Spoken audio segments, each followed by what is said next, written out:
Good evening, Democrats. Good evening, Democrats. Here, but I want to invite the Zoomers to get involved too. If you can all unmute just for this one moment. And we're going to ask it again. And good evening, Democrats. Good evening, Democrats. Okay, great. Now everybody be quiet. So there's a lot of new people here. I want to reintroduce myself. My name is John Katz. I'm the president of the Santa Monica Democratic Club. I've been in that role for about 8 years now. When I started, Donald Trump had just become president, and we were all really freaked out. And now we're in the exact same situation. But I did want to start with something serious. In 1776, our founders declared their independence, not just from Britain, from monarchy. That is what this country was founded on. No kings. That's what a democracy means. And we're not going to let a king take over this country. We're not going to allow it to happen. We fought fascism in Europe, and we'll do it again here if we have to, and we have to. The havoc wreaked by Donald Trump and Elon Musk over the last few weeks is anathema to everything our country stands for, and we must not only resist it, but demand an end to DOGE destruction of our federal government. And I also want to reiterate this as clearly as possible. I said it last month, and I'll probably say it again and again. Transgender people, Black people, neurodivergent people, Latinos, immigrants, women, Jews, Palestinians, LGBT community, anyone being targeted by this administration, you are seen, you are valued, and this community will fight for you.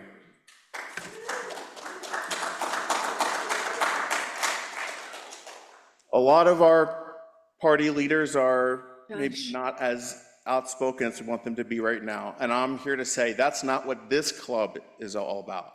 We're going to be loud and proud about who we are. And if they want to come for me, they know where to find me. My email address is on our website. Please, everybody, keep calling your representatives. We are lucky to have Ted Lieu, Adam Schiff, and Alex Padilla, but they need to hear from us constantly. They're saying the right things, but they need to take more action. And they're only going to do it if they feel like they have to do it, because it's coming from us. This Saturday, there's going to be a big protest at SpaceX in Hawthorne. This is going to be a really big one. It was mentioned on Rachel Maddow last week. A lot of people are RSVPing. The West Side Democratic Headquarters, our partner organization, has taken a lead role in helping to coordinate this with the individual who thought of the idea. We're now helping them out. So I've been talking to this organizer. We're going to be carpooling from here in Santa Monica down to Hawthorne. If you're interested in joining for this protest, but you don't want to drive and you don't want to park, just email the club. We're putting carpools together. We have more than one car already. There's going to be a lot of us going down. Just let me know in the next day or so we can coordinate, okay? You may have noticed our new digs. As we mentioned last month, the Thelma Terry Center is undergoing a renovation for a little while, so we're thrilled to partner with our friends here in the Church in Ocean Park until we can go back. Shout out my man Nate up on the soundboard. And next month, we'll be meeting here again on March 26th. We'll be announcing our guests very soon. A little bit of a tease. A friend of the club will be here with a very big announcement. You'll have to stay tuned to find out more. Tonight, we have a double header of Santa Monica mayors. First up, we'll be hearing from former Mayor Tony Vazquez, who serves now on the Board of Equalization of California and is running for Treasurer of California. And a bit later, we will welcome our current mayor, Lana Negrete. But first, we have a few bills up for consideration from the Legislative Committee, so I want to welcome our Legislative VP, Isabel Story.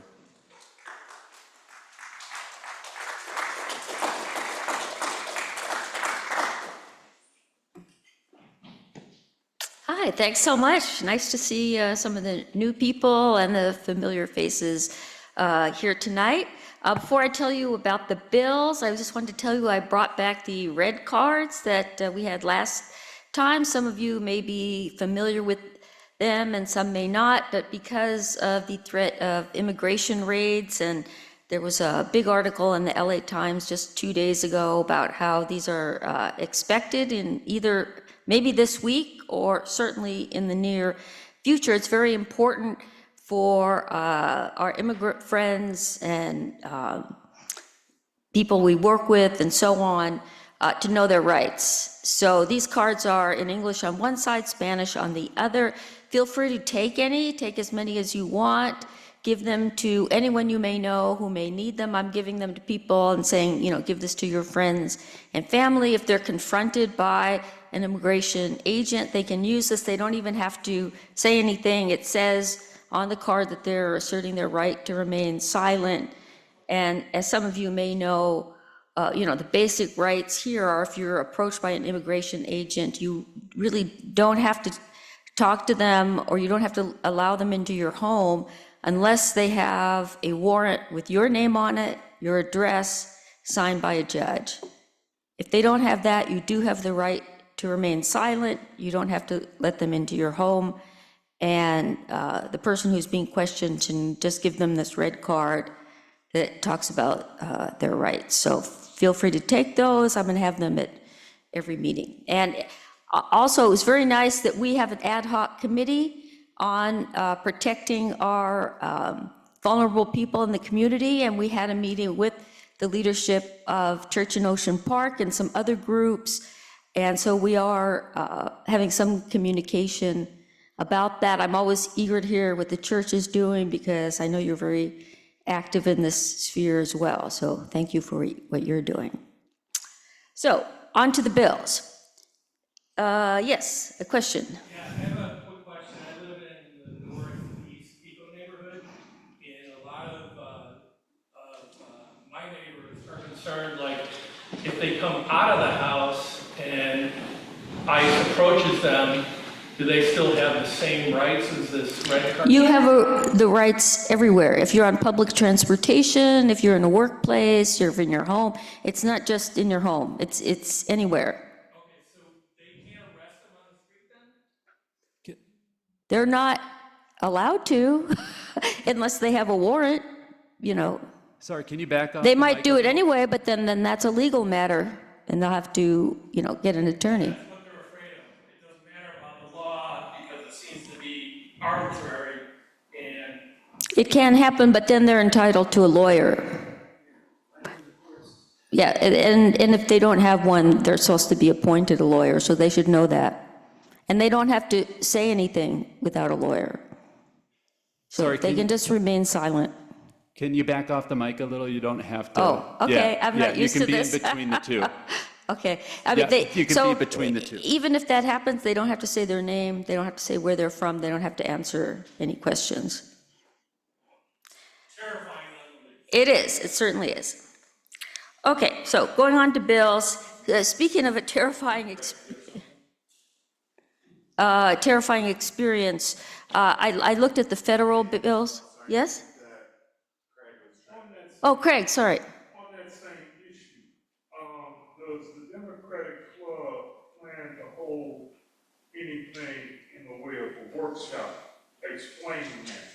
We have talked about it, but somebody just needs to organize it. So Sam is on that committee, and Lynn, who's out of town right now, and Dolly Sloan, we're the ones who've met about this. But would you be willing to help us? Church in Ocean Park, there's definite interest. Well, maybe we could co-host that.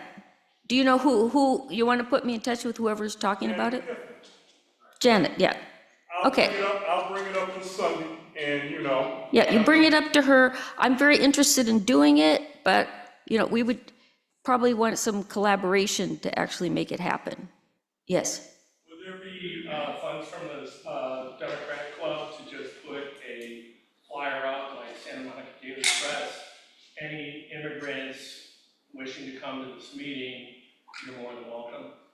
Well, I think we could certainly publish it. I don't know if it would need funds. I mean, we could put out a press release, put it on social media. I don't know. Yeah, we could certainly open to discussing how we would publicize it. There have been already meetings. Virginia Park is actually having a lot of meetings. And then I know that throughout the schools, we have had, of course, we don't like to bring them out. So we've been doing a lot of Zoom meetings with the schools. That's a good point. To let them know. That was the first thing I told them. Please don't bring out the parents because they're not going to come. So we did have already something with the PTAs and the community, the school community resources about 2 weeks ago. And again, we had a great attorney there. And so that attorney's been utilized in a lot of these Zoom meetings. So a lot of the parents have been already kind of been giving a bit of a training in terms of what to expect in case they come to their home or they get stopped on the street or whatever. I mean, they have. I would love to talk to you because maybe we could just do a similar or same program ourselves, and just learn from how you did it. Yes. Could I just suggest too that there's a resource on the California Attorney General's website. If you just Google California Attorney General Immigration, it comes up, like it was the third hit on my phone that said resources for California's immigrant communities. And I'd be happy after the meeting to text the link to anybody if they. Yeah, they have that. And then I noticed someone had a flyer there from an immigrant group, Know Your Rights, that looked good. I haven't had a chance to read it, but I've been looking for a one-page summary that I could just have at meetings to pass out. But you're Maria, right? Yeah, Maria. We should talk, because why duplicate efforts? Maybe we could do a similar program to what you did. We can email people and tell them to go to some other event. Right, and if we decide it's better to have it on Zoom, we could do that, because, she does have a point about that. Okay, on to the bills. So, yes, I latched onto the word terrible experience, which is what I had looking at the federal bills that are proposed. And it was not hard to find a number of them to oppose, but I've just picked out some that I think are very consequential, that we should definitely come out against. So the first two are basically an attempt at a backdoor nationwide abortion ban. We have HR 722 and HR 682, very similar ones. HR 722 would take the 14th Amendment's Equal Protection Clause and apply it to preborn persons. So it would give the same rights to a fertilized egg, an embryo, or a fetus as to a person who's already born, and would basically outlaw abortion across the country. HR 682 is basically a national fetal heartbeat bill, which would prohibit abortion when a fetal heartbeat is present. So as you may know, that's at about 5 or 6 weeks, before most women even know they are pregnant. So these two were definitely ones I hardly need to tell this audience about how horrible that would be for women.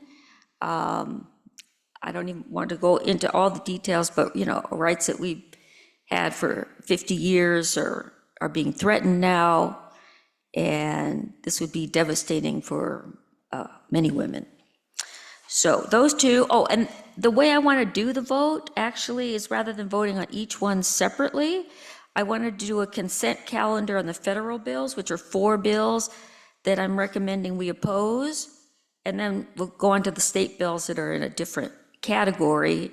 And then again, I forgot to explain, since some of you are new, the process that we go through with these bills. So we have a legislative committee that screens all these bills, and we evaluate them, discuss them, and vote whether to recommend a position. then it goes to the board of the Santa Monica Democratic Club, and then they have a similar vote. So the bills that I'm talking to you about tonight have gone through the legislative committee and the board, and now you, the membership here and online, are going to vote whether we're going to take positions. So we're recommending an oppose position on those first two federal bills. Also, HR 22, which is called the SAVE Act, which would basically create voter ID required for voting. And as many of you may know, this is often used to disenfranchise people in marginalized communities. Surveys have shown that about 1 in 10 voters can't actually provide a birth certificate or a passport. And the states do verify citizenship in other ways, like with social security numbers and driver's licenses.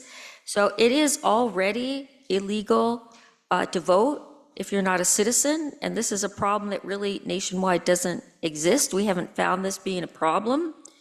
But what this would do, if it was passed, it would make it much harder for many people who can't provide the proper documentation, and in particular, for women whose, if they have a married name, their married name will not match the name on their birth certificate. Might not be able to easily prove that they are a citizen based with their birth certificate, so actually would make it much harder for many women to vote. So this is a attack on our voting rights, so we're recommending oppose on that. And the next one, I hardly even need to talk much about, HR 899, to terminate the Department of Education. We know that they've had this on the agenda, but it's actually in a bill now that's going to be voted on. As you may know, the federal government provides a lot of funding for our public schools. It provides support for children with disabilities, and completely eliminating the Department of Education, I think, is not something that anybody wants. So I'd like to recommend that we simply vote to oppose these 4 bills. Does somebody want to make a motion? Second. Okay, let's raise your hands if you, okay? He's gonna do the vote. Everybody, so for Lynn, who is our secretary, who's on Zoom, I just wanted to clarify that Ted Winter made the motion and Alan Bell made the second. So what we're going to do now is take a vote of the membership, and so recognizing that there's a lot of new folks here who aren't members, right now we're going to take a vote of the membership, and then I'm going to ask the new folks who aren't members. We'll have a separate straw poll that we're going to include in our minutes next to that, just so everyone gets a chance to participate tonight. Yeah. These HR bills appear on the, which ballot or which measure? So these are not bills that the public will vote on. These will be voted on in Congress. So if we oppose these, our club will be writing letters to the members of Congress asking them to vote no. Okay, hold on, there's someone in the Zoom who has a question. So Janet, I think you're up for, Janet, I see, and then Nancy, you'll be next. So Janet, do you have a question? Okay, if not, let's go to Nancy. Yeah, Nancy, you're up first. Do you have a question? No, I was. None, I think people were starting to vote. Starting to vote, okay. So now that that's done, we'll have the vote. So again, this is for members. Members who want to vote yes, please raise your hand. Yeah, you're voting yes to oppose these bills. Okay. Okay.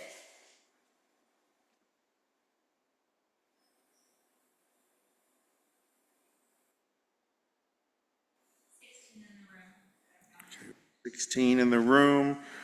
I'm seeing 13 on Zoom. Let me see. Oh, 13 plus Phyllis. So that comes out to I 30. count 15, John, on Zoom. All right, so we'll count that as 31. Everyone can lower their hands.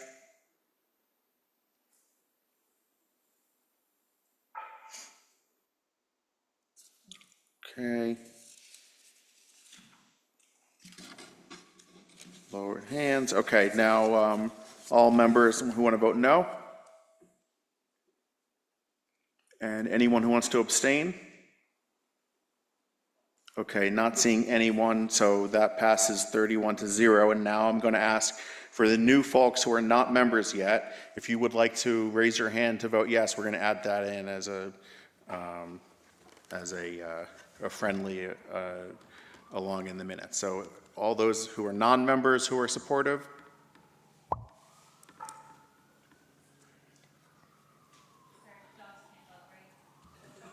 Ooh, she's a non-member. There's nothing in the rule books that says a dog can't vote. Non-human. Okay, so we had 7 in person. Anyone online who wants to vote? Okay, so we'll add, Lynn, if you could just add that +7 from friendly folks in the room. Janice? Yeah, Janice? Craig's question, so these are the legislative committee looks at legislation both the state mostly and federal level, and we will do advocacy, so letters will go out at the appropriate time, but when we as a club make a decision on the legislative thing, we love for club members to call their representatives themselves. Yeah. And you can get all that information from our wonderful legislative committee chair. If I may ask a question, if indeed we're asking, if the larger body of the state is asking for an issue, how can we as a group more or less suggest to the larger body an action we'd like to see them take, specifically in and around protections for us here, because let's say for the sake of argument, agencies such as the TSA and the NTSB does not exist at the federal level because of basic cuts, then I would imagine that if it comes to safety for us in California, we would have to look to somebody within the state. I didn't vote for Donald Trump, and I certainly didn't vote for Elon Musk. But I did vote for Gavin Newsom, and I did vote, for, my representatives in California. So keeping that, having said that, and I'm voting on, something that has come up, is there something if we would indeed want to consider? If indeed we want to consider, could the channels be open to address something specifically such as that? And what would that process be? Well, there's so many different actions that we would take. It would help me if you gave an example. Right, I think Craig's talking broader to resist what's happening nationally. I could probably talk for a few hours about what we could do. So I'm trying to narrow down to something specific. I'm looking specifically at, there are driverless cars. There are what? Driverless cars. Yes. And as Rachel Maddow pointed out, there are Tesla vehicles that are driverless that have caused accidents. Now, in terms of enforcement for something like that, who in the state would take that responsibility? If not any, then, what would the necessary steps be to staff someone to look out for my safety as a Californian? You're talking about creating a new law? I'm talking about looking at the existing one, because my protection for, traffic accidents comes in the form of NTSB. So I think you and I should talk about this separately, because it's a very broad question, and it could take a longer time to talk about that. Yeah, And I let's think you should talk also- about it off, I think you know. also you should come to the legislative committee meeting to be able to, hear how the process Yeah. goes. Isabel will connect you with Isabel to get invited to the next one on Zoom. Hello, my name is Daniel Campbell. I'm an activist and veteran, and I run the Veterans for Youth Athletics here in Santa Monica. I'm an independent. Thinking about switching on that one now, but one of the things that I don't understand is how we actually attack, things that we don't like, or Dems or progressives that don't like. And I would say with these HR bills that are coming up in Congress, we can call Ted Lieu, and he's awesome. He's personally helped my family out. But that's kind of expected of California. So why aren't we calling, these congressmen in these swing sections throughout the United States? It doesn't matter if you're from California, because that's what the NRA does. That's what the pro-unions do, is they call these specific legislators, congressmen and senators, to say, hey, we want it this way. Obviously in California, everybody in the middle of the country and all the red states expect it to come from California, but we need to put pressure on those legislators, congressmen and senators that, have some, voters that they have to appease because it's been so close on the race, like what happened, this year in Central California with Duarte. And so I would suggest that not only do we, hit the phone banks, and you can hide your phone number if you want, but call these congressmen that, are in conflicted districts throughout the country and try and get them to understand a reasonable request. It sounds reasonable what you're saying, but in my advocacy, I have found that legislators really only listen to their own constituents, and they do not care if people call from other districts or other states. It just has no influence because we are not the people who are either going to vote them in or vote them out. Now, I do. Hide your phone number and call these people, because that's happening within our state all the time. Yeah.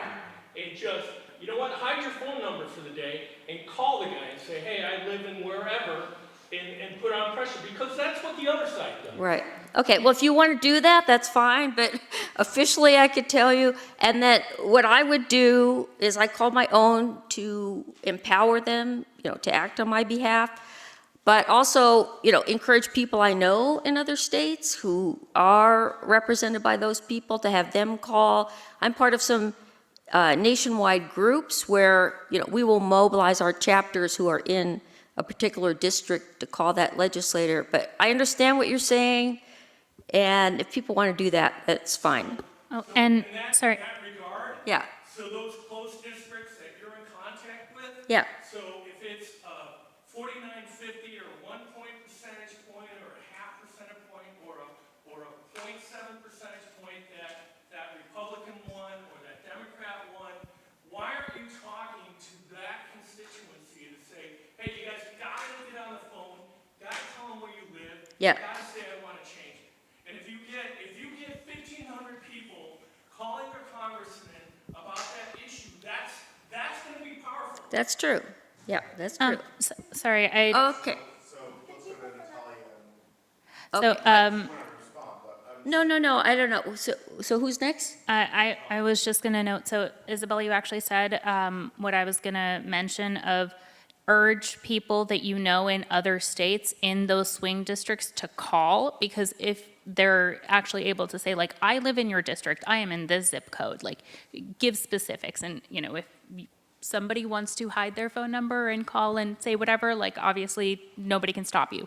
But the other thing I was going to say is there's actually an app called 5 Calls that you can download, and you can just take a couple minutes of your day every day and make 5 phone calls. The app will walk you through it, and it helps, Yeah, do I mean, like, something, I'm make an part of an impact. indivisible group, but we have the weekly call, every Wednesday, we're calling our representatives about something. We've been doing it for years. But in general, yes, calling your representatives, and I mean, there were so many calls in the last few weeks that it shut down the Senate phone line, so those people are hearing from us, and I agree that they need to hear from us, and that there needs to be volume. Many people calling.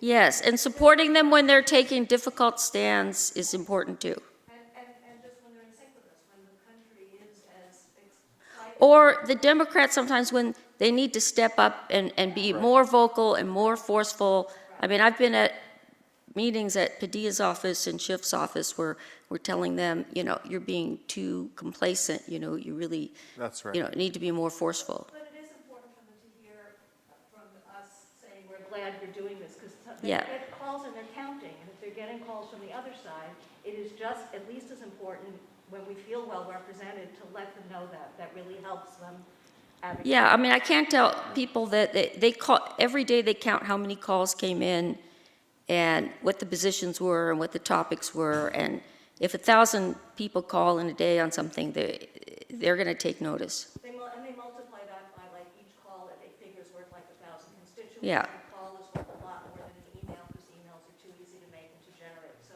maybe. That's true, the calls are what counts the most. Okay, Sam? Easier, there should be more phone banks to do this, to call voters in their districts.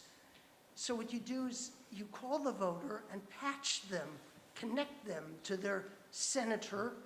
And we've already done that several times. I've done that several times through common calls for the SAVE Act. Yes. So we need many more of these patch-through phone banks. I checked Mobilize a few days ago, and there was only one. You'd have to search patch through. It doesn't even mention common calls. If you know about any of those for the SAVE Act, let me know, because we just voted to oppose that, and so that is an action that we could take. Okay. And we're going to try to wrap up this I part think of we're the going to need to meeting. wrap up, because I have to talk about the but 2 state bills, and then we have our speakers. Yeah. So what we need to realize is that the House has a razor-thin majority, and that there are people in California who can stop something moving forward. David Valdeo was put under pressure because his district has the highest percentage of people who are on Medicaid or ACC. He stepped out and said he was going to fight against any Medicaid cuts. We don't need a lot of work. We can reach out to family members or people you know in those districts. I'm not on social media. If you're on social media, and you can reach out to, say, the Merced Democratic Club and encourage them to reach out to somebody like Adam Gray, who works with both sides of the aisle. He might be able to do that. So we don't have to go outside our own state. We don't even have to go outside our own families sometimes to put pressure on people who can stop something moving forward because of that small margin within the House. Thanks so much. Okay, so I'd like to just quickly go on to the 2 state bills. So these are 2 that we're urging to support. And there's a movement right now in California with 2 bills. One of them I'm going to tell you about tonight, and the other one that was just introduced on Friday, I'm going to tell you about next month, hopefully. But the main thrust of these is to make polluters pay for the disasters being exacerbated by climate change. So obviously, we know about the fires that happened here. Everyone is quite aware of those and affected, and there are other climate disasters and extremes, and the cost is astronomical, and it's going to stress not only the resources of our government and our people, but also the insurance companies to cover all these claims, and then the insurance companies are going to claw back the money, and the rates are already going up. So in order to counter some of that financial impact, Senator Wiener has proposed SB 222, Climate Disaster Civil Actions, which allows people and businesses to actually sue the fossil fuel companies to recover some of the damages from these climate disasters. Now, that's not to say they're 100% responsible, but to the extent that it's determined that they exacerbated this, made it worse, and the idea is that they will pay their fair share for the problems that they have caused. So this is in relation to all kinds of climate disasters, wildfires, mudslides, sea level rises, and so on. And then the other bill, it was brought to us by April Abriz. Wait, what's her name? John, you know her name. Abriz, Kay Abriz, right? Yeah. So she proposed this one to us, and we're recommending it. This is basically to give some preference in admissions to descendants of slavery for college. As people in our club know, we vote, and people at the church in Ocean Park also, we voted to support the reparations package that happened last year, and this is a continuation of that effort. There was a multi-year study done of the harms due to slavery, and besides just lip service and apologizing, what could be actually done to remedy some of these harms that have been perpetuated over time. And so we supported some of those bills. So this is part of that continuing effort. And it doesn't require any colleges to give preference. It just allows them for this to be a factor. And it's also pointed out that preference in admissions has been given for legacy, for athletic reasons, and financial reasons, for wealthy parents. None of those had to do with academic qualifications. And so giving preference for this would be a leg up for people who have suffered in the past. So those are the two bills. Is there any discussion? Craig? My question has to do with admissions is fine, but does the bill also address, the whole question of fee waivers? What? Fee waivers. Fee waivers. It does not. Tuition. It's not that broad. To be more specific, tuition. The reason why I say that is that Georgetown is allowing or seeking out those folks who were impacted by slavery, and if they can prove it, I know because I personally experienced that, to have a family member, because they did that and they were waiving the fees. So they were granting just a full scholarship just on that basis. And I'm wondering specifically, is there similar wording to that effect? It does not specifically say that. It just says preference in admissions. So I think that, that's what this particular bill addresses. Well, I kind of have a question regarding the actual, let's say, specific of slavery, because I'm in a situation where I understand reparations, but we're having, and I've been hearing the conversations from the Native Americans who were here, and also for the Californios, Mexicans that were here, and I consider them being slaves too, because for the people that in that situation. So for me, I have an issue in terms of when they talk about descendants of slavery, how do they define that? I think that there's not an extensive amount of language in this bill, and it specifically says chattel slavery, which, I'm not an expert in that, but I would think that applies to Africans brought here. It's only in reference to one, and right now there's so many other.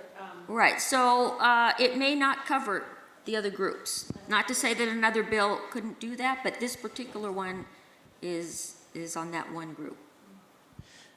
I have a question and comment on each of these two state bills. First, I believe that chattel slavery refers to ownership. Refers to what? Ownership. Ownership, I Yes. see, yes.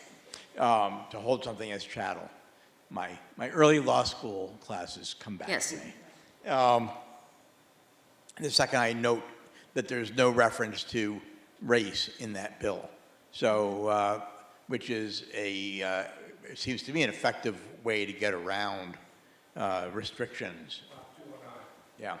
The question that I have is on SB 222.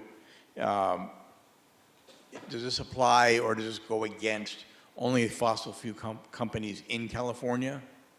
And if we know, and what sort of other effects might we anticipate? I did not see anywhere that it restricted it to fossil fuel companies in California, but I would, Some of the utilities, where we pay utilities, that's where we're approaching. California, it says it has to do with people paying for utilities in California.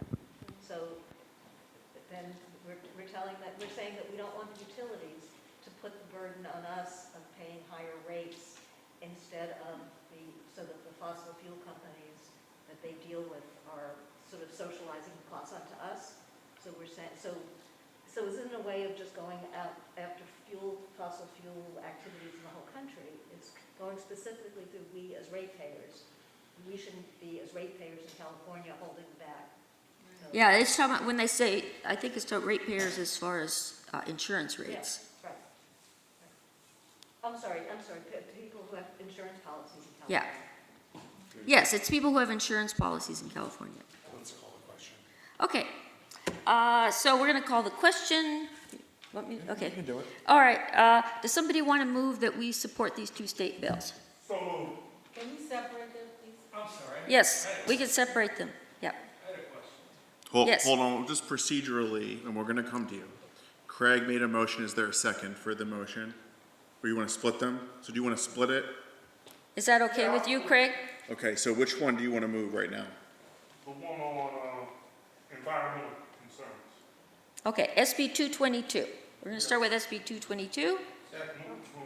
Second, okay. Ted seconds. So Craig moves and Ted seconds. Now that the motion's on the table, sir, if you had a question or a comment, go for it.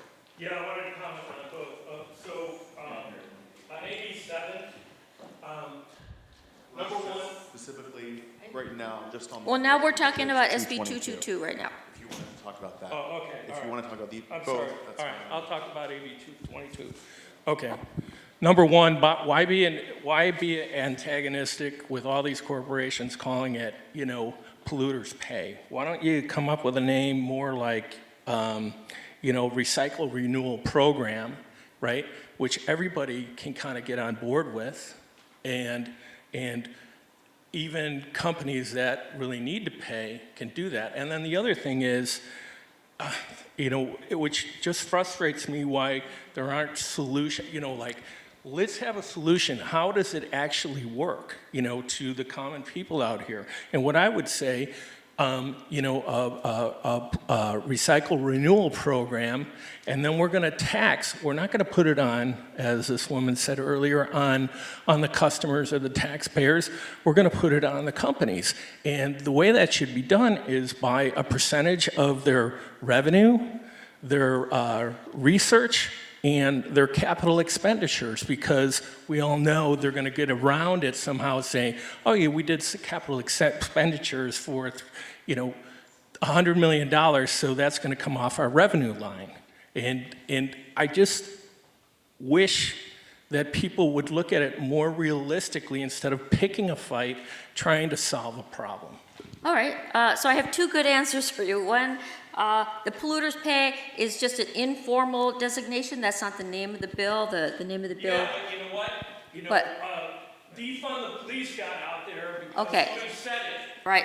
Okay. So whether it's informal or formal, Right. it's out. Right, I understand. Okay, but it is climate disaster civil actions. The other thing is that what you suggested is actually in the second bill that I mentioned, that I'm gonna talk about next month, and you're gonna like that bill, because it's exactly what you just said. So, Yeah, you're here saying, let's tax the polluters. You're here saying that in this meeting, let's tax the polluters. Yeah. And that's gonna get out. That kind So of what- rhetoric gets out. So Okay. what I will say for Isabel is Yeah. that we have a history now. This legislative committee has been a few years. In fact, Anastasia's here, was here for the founding of it. But we have over the last several years, every 2 years for the legislative cycle, we endorse a huge portfolio of bills. That process is just now starting because of the new legislative session that's in office right now. So right now we're seeing chapter 1 of, it's going to be pretty much every meeting from now until the end of next year. We'll endorse 5 bills here. There's one month we did 15 bills in one night. So, we will slowly build up the portfolio, and when you look at what we endorse as a whole, it will tell you a much broader story than, that this is the one thing we're doing. Yeah, Craig, you're up next. Yeah, I was going to speak to the motion, but since you two just did, I would move the previous question. okay. Okay, Are we fair ready to enough. vote on SB 222? Let's take the vote on 222. Members first? Okay, so, members, okay, so everyone, all members in favor of supporting SB 222, please raise your hands.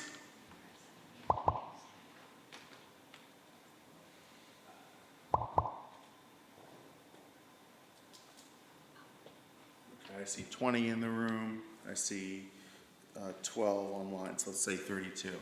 Okay, anyone? Plus Margarita, and Dolly, so that comes out to 34. Okay, anyone opposed? Anyone abstaining? Okay, and do we want to do Yeah, the any friendly? non-members want to vote? Any non-members, we're doing a straw poll, who would like to support SB 222? Okay, so we're going to add, that's a +5. That's 5. Oh, +6, there's someone online. Okay. +6 total. Okay. Okay, now let's go to AB 7. Okay, would anybody like to move the vote on AB 7? So move. Moved Alright. by Craig, is there a second? Second by Alan, okay. All right, members supporting AB 7, please raise your hand. Whose bill is that?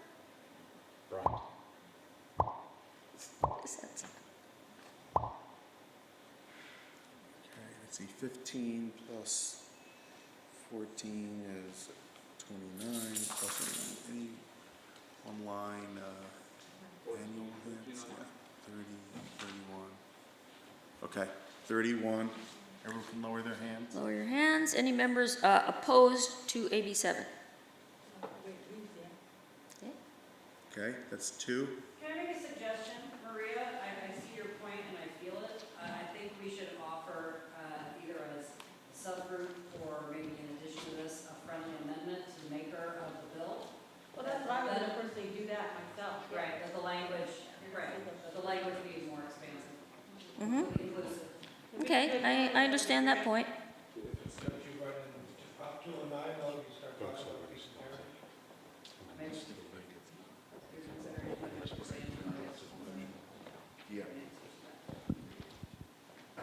Now that we're voting, is there a point person who is pushing these two? Oh, yeah, but just to say, I don't think we're done. Do we have any, we had the votes against, and then we wanted to see if there were Oh, non-members. you're right, I'm sorry, yeah. Yeah, in the middle of the vote. any non-members who want to So we have 2, support no. AB 7? 1, 2, Any online? 3 in person, and I don't know how to tell if there, I don't see any online. Okay. Okay, so then, No on non-members? okay, non-members voting no? Okay, now. Discussion. So, if you have a quick point. Well, mine was informational in terms of tracking this legislation, who was responsible, who is more or less Oh, I adopting see, and yeah. or promoting this. Both of these bills. Yeah, I'm doing the climate one, and Kay Abriz is doing the education one. Okay, thank you. I appreciate the heart of AB 7, that people are acknowledging that damage has been done, over the past 100 years. And so maybe that AB 7 should be languaged that way, and then we should figure out, like Huntington or like Manhattan Beach did, is figure out what those reparations are going to be per family and find out those people. I think more people here would be supportive if they, it's great that there's an apology, and that's awesome. It's a big move. But there also should be, okay, here's the process for whatever city or district or county you live in, to, be reparated. Yeah, I mean, there are many facets to this and things going on, and we did have a program last year where one of these was going on in Santa Monica. It's the land that is not it's not even the Viceroy Hotel anymore. But John, you want to mention that? Because there was a property that was seized from someone, just like in the Huntington Beach case here in Santa Monica, that was seized from the family, and that they were trying to either get it back or get reparations. Manhattan Beach. No, Manhattan. Yeah, but there was also one in Santa Monica. Yes, there's one in Santa Monica. We talked about it last year within the club. It's called the Ebony Beach Club, that's right. The family was, it's now part of where the Viceroy Hotel is. And so we had discussions about how to do reparations there. We're still in communication with them. And one of the descendants was at the club talking about it. It's still an active matter at City Council. We'll be hearing more about it, I'm sure, soon. Yeah. Okay, is that? Okay, so that is it. If people are interested in legislation, Maria. Yes, I agree with Anastasia that I think on this AB 7, since everything is not set yet, the AB 7 is not set in stone yet, that I think maybe we could. It'll go through committee hearings and so on, yeah. So changes can be made, I think, as it goes through that. That's I would true. want our committee to, our Democratic Club to actually send out a statement in that respect, that the definition, I guess, the descendants of, said, what does that mean, to expand it more than just so to include Native Americans and even Californians, the slaves that were here prior to.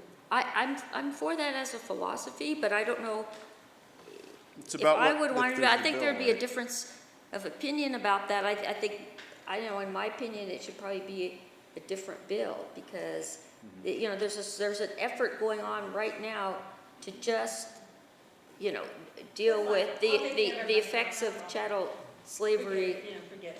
Yeah, okay, all right, thank you.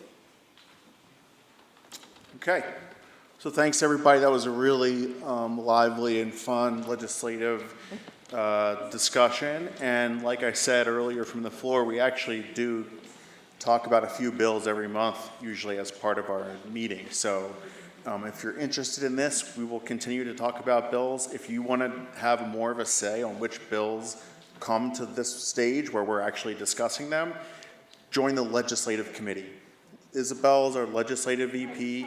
They meet at least once a month, sometimes more than that. And they discuss what bills to bring forward, and it goes through a process there, and then it comes to our board, and then it comes here. So Isabel, come see her if you want to get more involved with this. There's lots of action there, lots of people are involved. Okay, so let's welcome our first guest now. We all know him as the former mayor of Santa Monica, who served on the council twice in the 90s and the 2010s. He served on the Board of Equalization for 8 years and was the first Latino ever elected to the board. Now he's announced that he's running for treasurer of California, and he's here to tell us all about his campaign. Please welcome Tony Vazquez.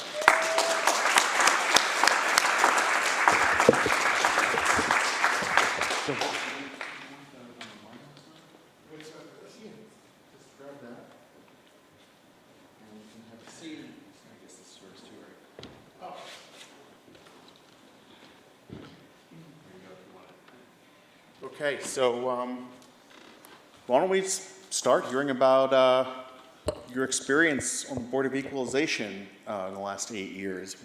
And maybe for many of us need to know what the Board of Equalization is. Yeah, I mean, it's really exciting for a lot of folks to talk about that. And actually, Is it on? Hang on, is this something? this will be important. You hold it? Okay, no, it's on, it was off. Can you hear me now? Okay. Yes, when I actually first got up to the State Board of Equalization, that was the big issue. When I first got elected in 2018, people were saying, you know, what is the State Board of Equalization? So I don't know if you're able to see a slide, but I was trying to bring a couple just, because if you see it, the actual graphs and drawings of it, it's a little bit easier. Yeah, we're going to pull it up right now, I think. Kind of easier to walk you through it.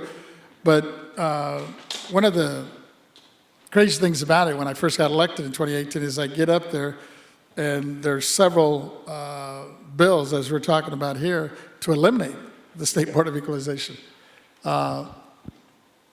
If you click it to the next one, I guess you could just punch it there. Here, as you're looking at this, the State Board of Equalization it consists of 4 districts. And mine is the 3rd district, which is geographically the smallest, but they're all roughly 10 million people. Because if you look at the state of California, there's roughly 40 million people. The 4 districts are broken up into 4, each one representing, I think it's like 9.5, 9.6 million folks. And LA County being so dense, it's a small district. But if you look at District 1, for example, it cuts in half, pretty much covers the whole eastern part of the state of California because there's a lot of ag counties there. And basically, the State Board of Equalization, our responsibility is to set policy for the 58 counties in the state of California. Unlike District 1 and District 2, which probably, I think the largest one might be District 1, which has, I believe, 30 different counties in that district, because several of them are very small. District 2, I think it's the next one up in terms of size. I believe they have about 25 different counties.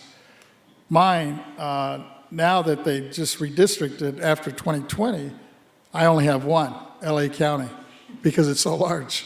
When I first got up there, I actually had 3 that I was representing, because I had Ventura County as part of my district, and I had a sliver of San Bernardino. But after the redistrict, they realized that LA County alone, because I didn't have all of LA County before, parts of San Fernando Valley and Lancaster weren't in my district. And they realized that if you just take all of LA County, it's roughly 10 million folks. So now my district consists of just LA County in terms of the assessors. And primarily our focus, since I got up there, when they restructured it, is that now we strictly just deal with property tax, which was in the Constitution.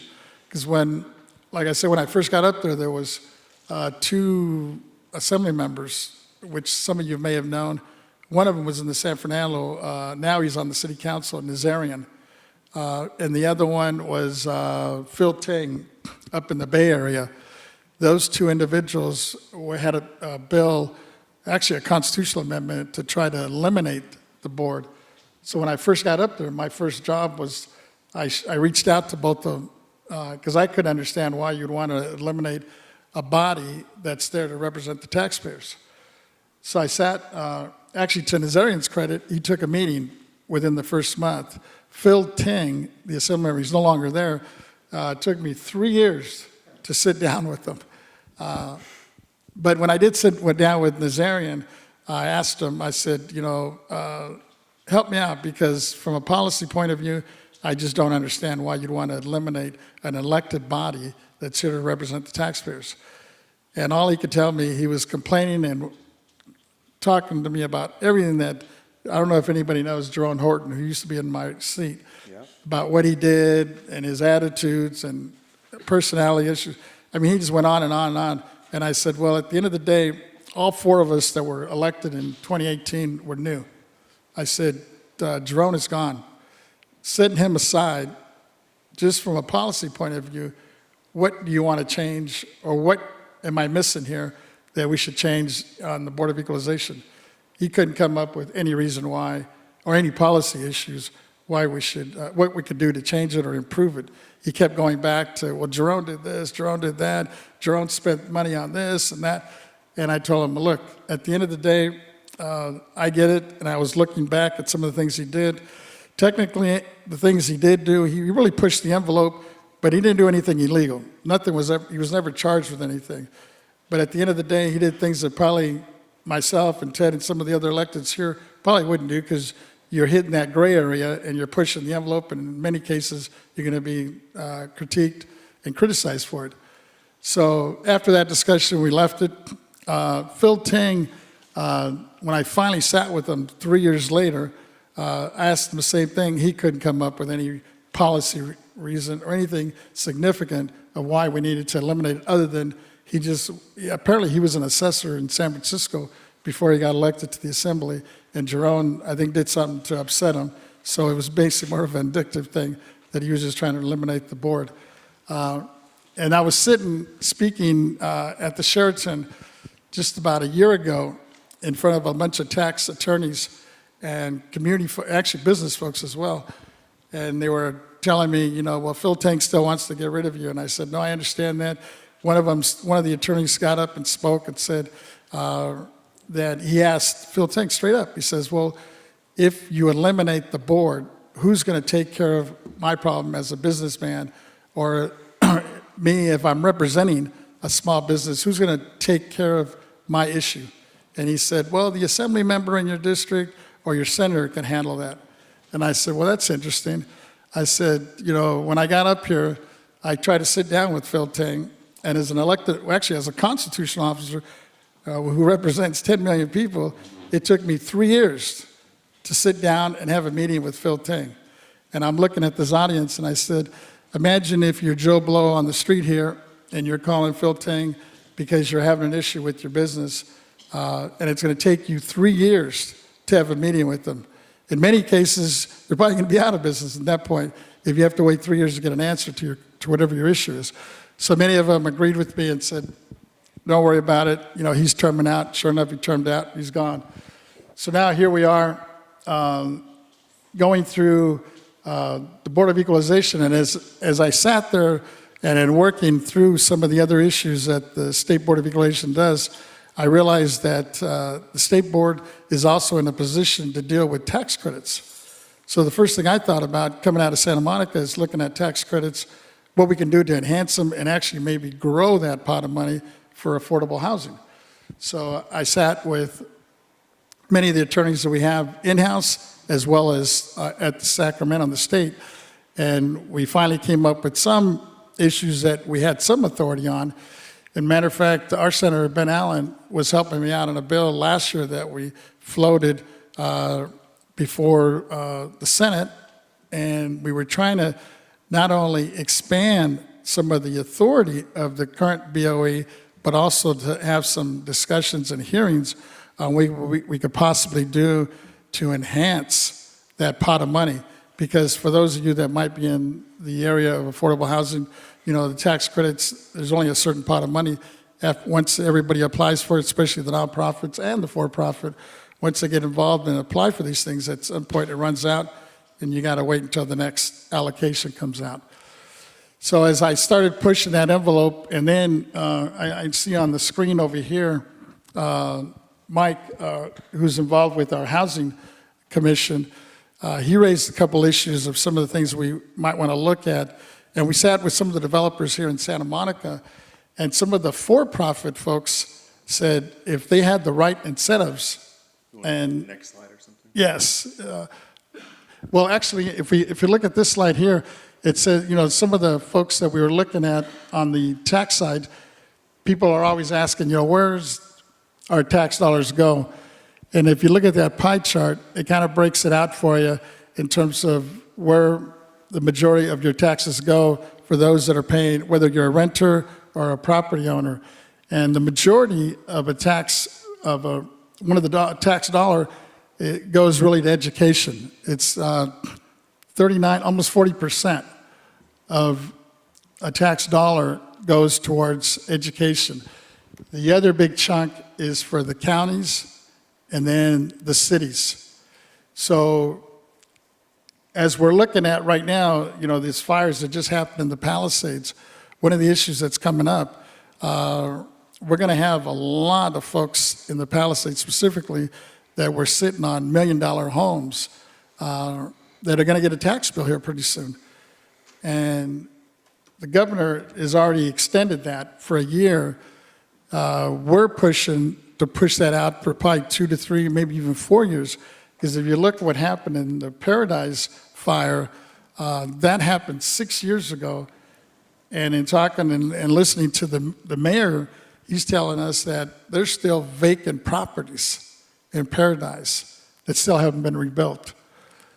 And at the end of the day, that's going to impact our cities, our counties, and our schools who depend on those tax dollars. And our Senate Pro Temp, our current one up in Sacramento, Mike McGuire, has been pretty active. And in the couple of meetings I sat with him, he has assured me and several of the folks in the community meetings I've been at that he has a pretty solid guarantee from the governor that they're going to backfill that. So at the end of the day, we're hoping that's not going to impact many of our, specifically our schools. And then I found out just the other day that one of the issues for us here in Santa Monica, since we're a basic aid school, which we don't receive any additional dollars if we get more kids.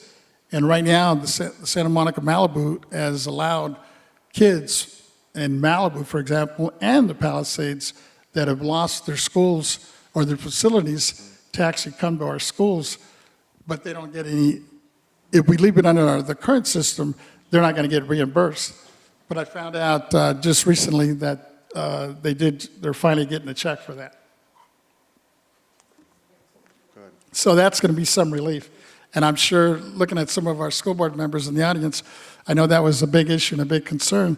And luckily for our superintendent, Tony Thurman was at one of these community meetings, and he also had an opportunity to speak to the governor, and that's happening. So hopefully, moving down the road, especially if we extend this thing out for another 3-4 years, where the Palisades folks and even Altadena homeowners who are probably not going to be paying the full amount of their tax, their property tax, that it won't impact not only the schools, but the counties and the cities that rely on that funding source. So let me see if we can flip it to the next one. I can't. Oh, yeah, if you look at Prop 13, because that's an issue that's always come up as I got up there, Prop 13 to a certain extent that was passed back in 1978 really helped out a lot of the seniors that were in a situation that were on fixed incomes. And as before Prop 13 came in, a lot of those folks were looking at property tax bill that was pretty much getting ready to force them out of their homes.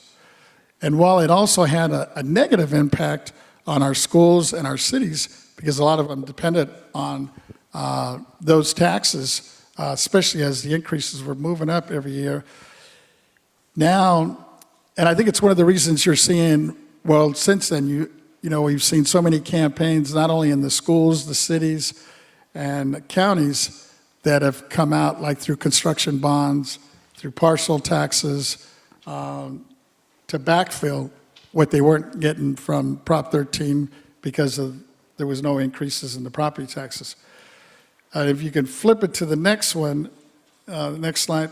I don't know if, no, we can go, let me go to the next one. Here on this one, this little chart kind of shows you one of the things that came after Prop 13 was Proposition 8. I don't know if people remember this, but this is the one that stabilizes your property tax. So for those homeowners and even renters, because that also impacted rent increases, is that even though you might have a year where it spikes the value of your property, Prop 8 stabilize it, so it's supposed to equalize it moving forward. And even in those down years, what happens is it's supposed to stay along that one line, if you could see it going down the center of that graph here, that basically, regardless whether it's in the upswing or the downswing, it's supposed to keep it somewhat equal.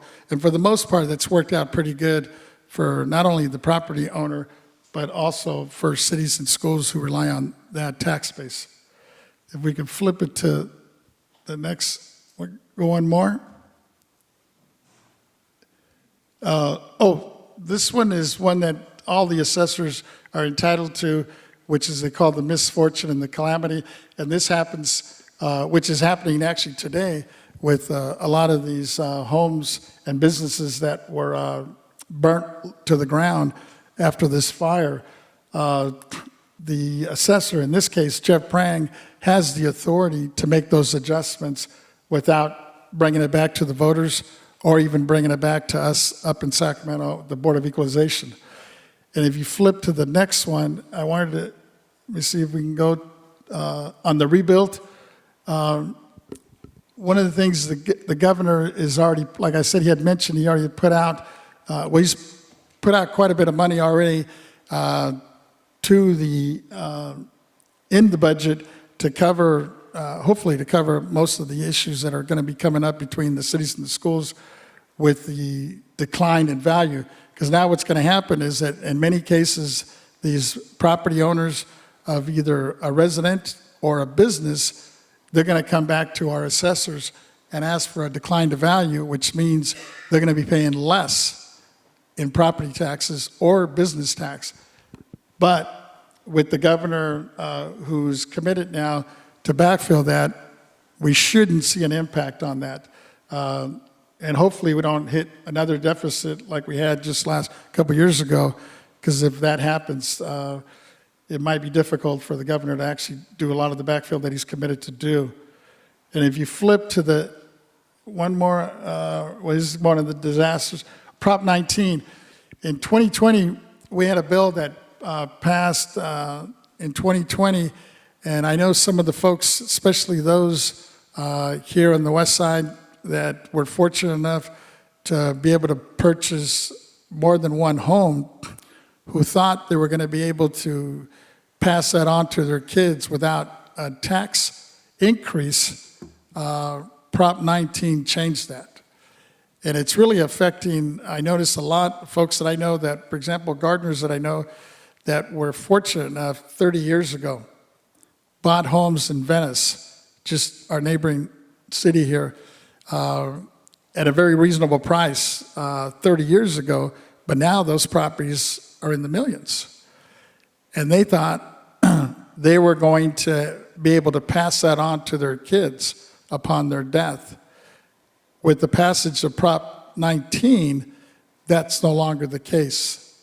If they, for example, if they had 4 or 5 homes and they happen to have 3 or 4 kids, and prior to Prop 19, they would be able to will it over to them without a tax increase. Now, with Prop 19, you're only able to will over 1 without a tax increase, but it has to be their principal residence. If they don't move into it within a year, it's going to get readjusted.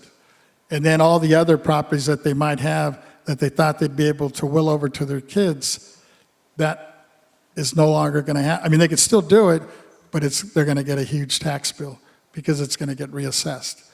And I don't think people really understood the implications of that, because we're starting to hear we're starting to get a lot of calls, and as I go out into the community and talking to folks, and even realtors who are behind this, because at the end of the day, a lot of the realtors were pushing this because this actually forces the sale of a lot of properties, which in the end run helps a realtor who works off of commission, for example, if they're selling more homes. But at the end of the day, it turns out some of these realtors are sitting on 3 or 4 properties thinking they were going to be able to will them over to their kids. But now with Prop 19, that's not going to be the case without a tax implication. And if we flip, let me see what's the next.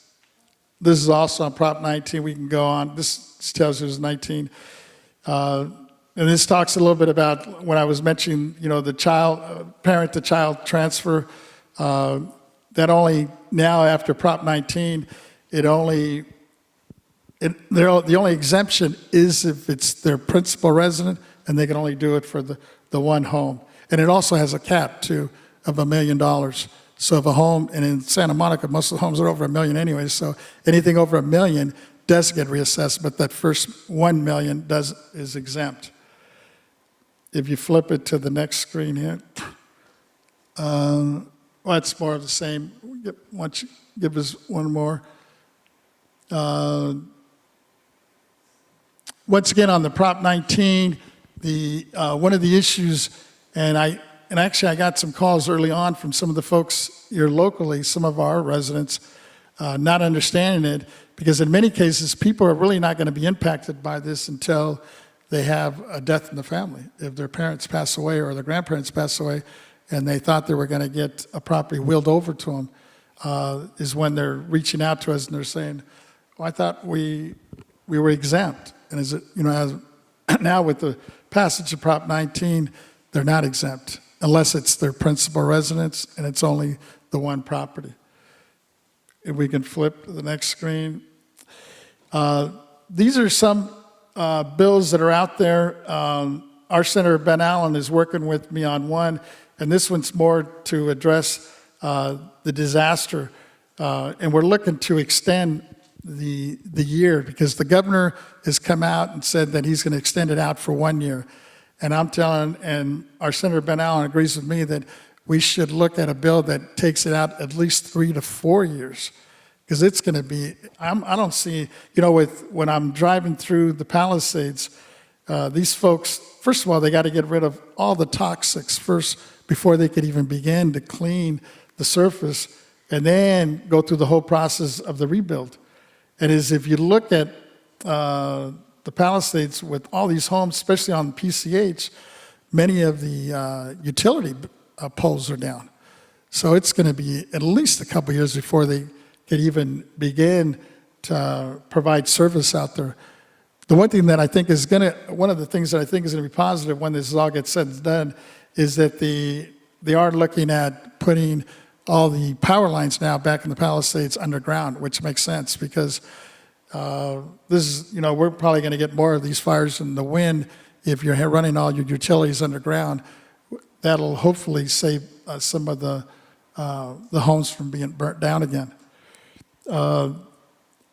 Bettis is one of the new senators that represents Altadena, and she's a rising star, and I've been working with her as well, and she's got a couple issues with some of these folks, because it turns out in her district, some of the folks that were going through this whole paperwork process with Prop 19, they lost all their documentation in the fire, not only their home, but their documentation. And now under Prop 19, it says that if you don't file a claim within a year, you lose that right. So she's got a bill that's going to come, that's hopefully going to surface here in the next couple of weeks, that'll extend that out to probably 2 to 3 years out, to give them an opportunity to come up with the documentation that they need so they don't lose their right under Prop 19. The other elected official out in Altadena is the assembly member, and his name is John Harbinian, and he's got AB 239, which would extend the mortgage relief for the wildfire victims. And then the last one I see here is one from another senator, 525, Senator Jones, who's also looking to extend the insurance, because one of the things we're finding out, I think the figure came out as high as 50% of the folks between the Palisades and Altadena that were either underinsured or had no insurance. So these poor folks, they're really going to be in a pickle here. And in talking to our insurance commissioner, Ricardo Lana, he's trying to figure out a way where we can provide some support. And I know the governor is looking at some alternative grants possibly to assist these folks. but that's going to be the challenge. And in many cases, I know many of our insurance companies, like State Farm, they're all asking for an increase. And Ricardo, a lot of the insurance commissioner is agreeing to it as long as they're willing to write more insurances. Because I don't know if you heard, but there's a lot of insurance companies between State Farm, Allstate, and all of them. Not only are they not writing insurance companies, but in many cases, they're denying people and dropping folks because of the liability issue. And that's going to be a real big issue in this rebuild. And there's about another 10 other bills that are still being formed, and I'm sure they'll be coming back to you. Probably Senator Allen and a few others will come back to the club and ask for support or your feedback as we move forward.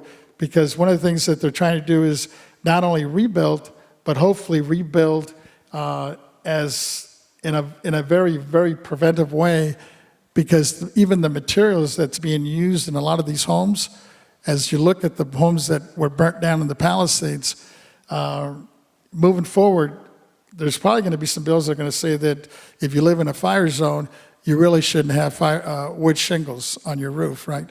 And they're probably going to start requiring steel roofs, making sure that those folks that have eaves on their construction, that they're buttoned up and closed. So those are some of the issues that are brewing up in Sacramento with the Board of Equalization.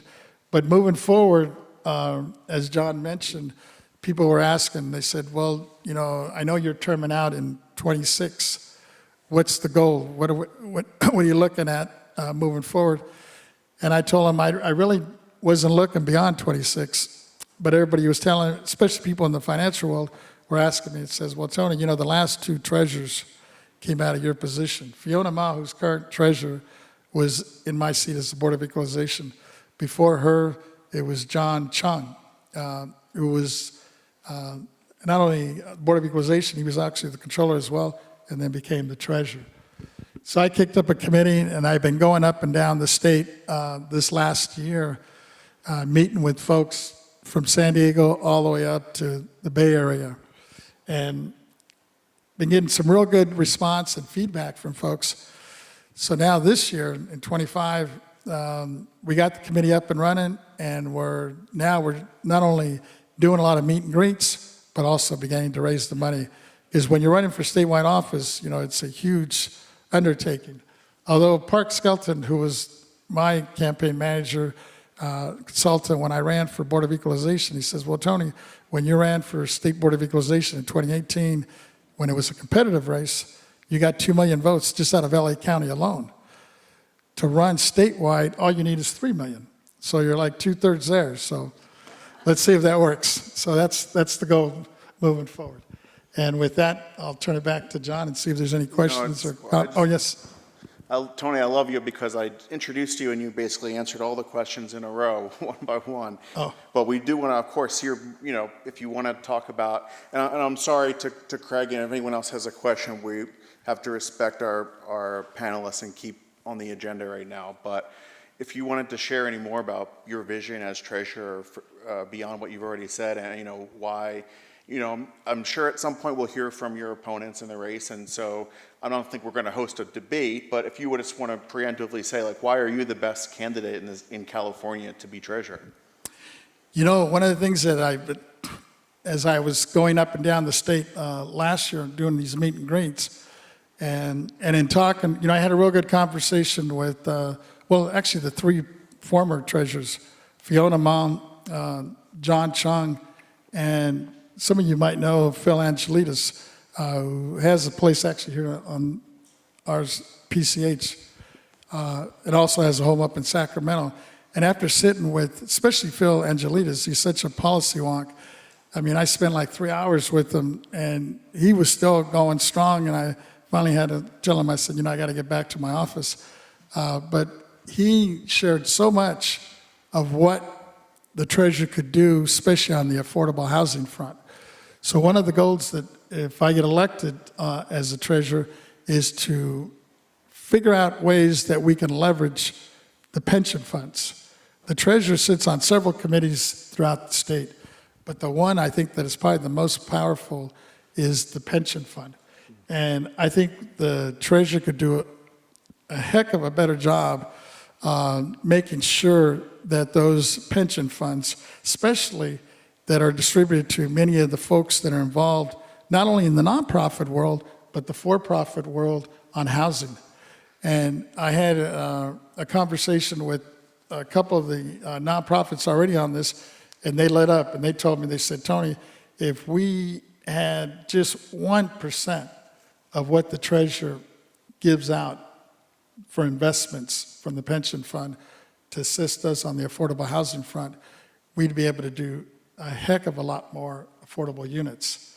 And for whatever reasons, our past treasurers have always just kind of worked with the comfortable body or investors that they've used over the last 10, 15 years.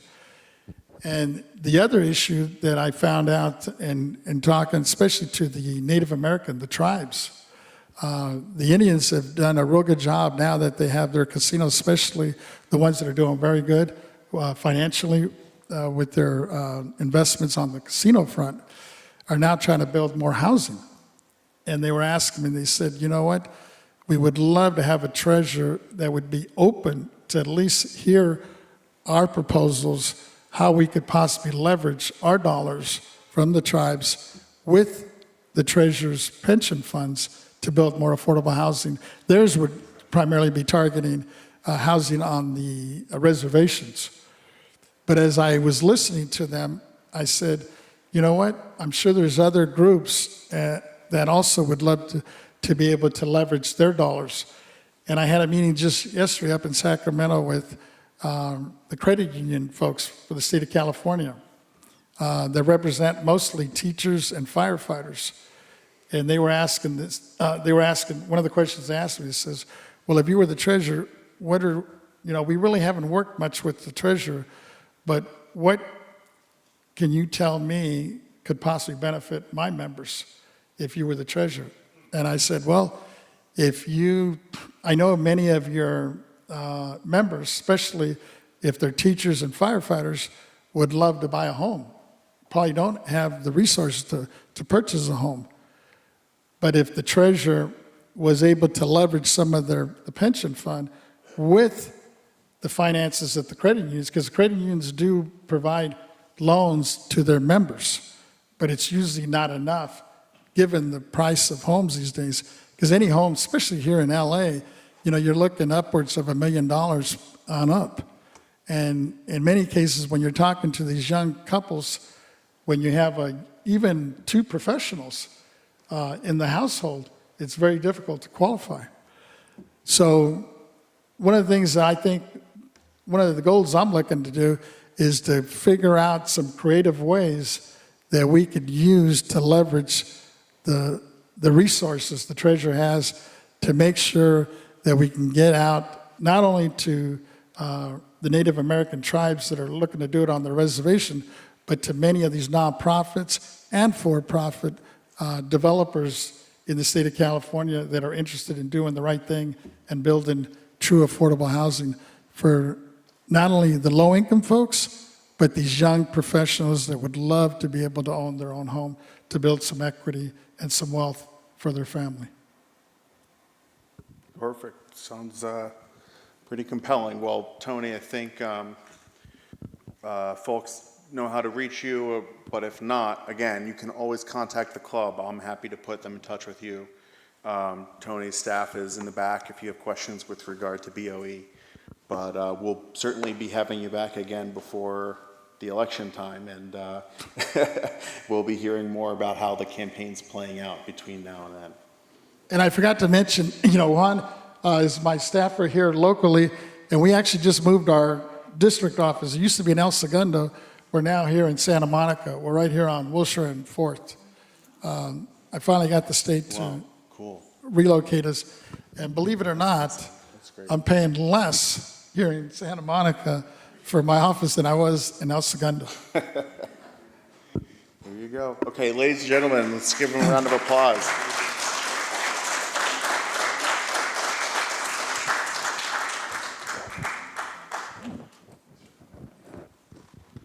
Okay, well, let's move right along. I'm really pleased to welcome our next guest, Santa Monica Mayor Lana Negrete. And before joining council, Lana started a nonprofit called Outreach Through the Arts, providing access to art and music education to students. And she runs her family business, the Santa Monica Music Center. And she was appointed to the city council in 2021 and then ran and won a full term in 2022.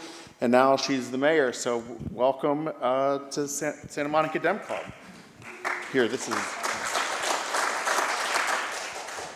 Thank you, and I'm glad I made it. We just had our town hall, and you guys can watch the recording. I had to leave it a little early to come here about the post-fire debris and all the things on our beaches, so hopefully you guys will go check that out. We had all the county professionals answering those questions.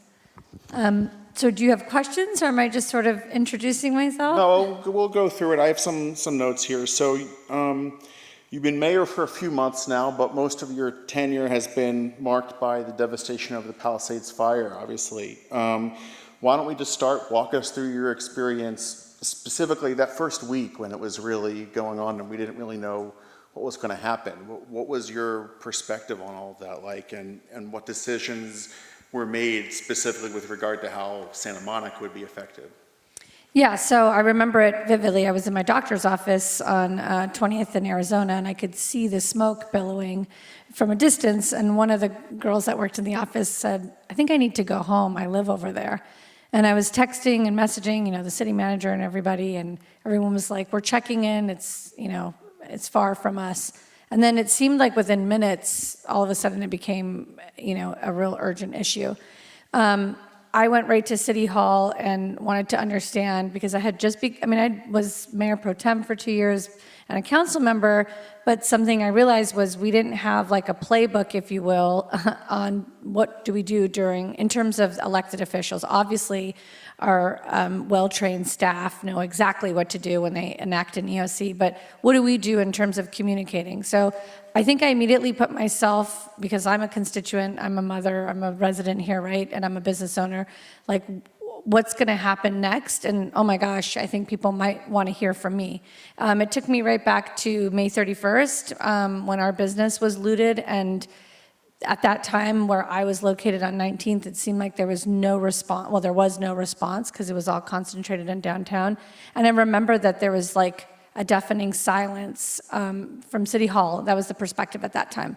So I wanted to make sure that I was communicating with the community as much as possible, even if I didn't have information. So right away, I think I went into communication mode, and I worked with our staff to come up with, I wanted to respect that I didn't want to create pandemonium. Marketing is something that is near and dear to my heart, and I understand psychological marketing, and the way you say something and the words you use could either set people in a panic or set people at ease and feel confident that while there's an emergency happening, I trust that the folks that are here to take care of us have it under control. So that was my goal, and in order to do that, I had to communicate with staff and make sure that those that are working with our first responders that gave me the correct information. And so I did that at the beginning, but as you guys remember, things were changing rapidly by the hour. It was like we would film one update, and then they'd say, get back over here, we have to film another update.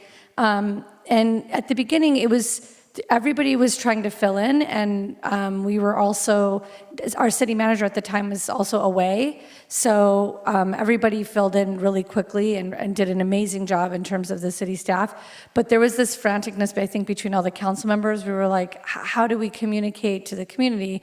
So I just decided to pick up my cell phone, and for those of you that follow me know that I didn't use a ring light or enough under eye makeup, and I just filmed the information that I had, and I made sure to stay away from stating anything that wasn't confirmed 3 times, and giving information that was could be taken back or alarming, and just wanted to have a drumbeat of information to the community. So for me, my job is to communicate. That's how I see it, as the interim between City Hall and the community. And so that's what I did. And I think all of us, all the council members, we figured out, without violating the Brown Act, how to make sure that we we all have our different pockets of the community, so we all reached out the best we could, whether it was emails.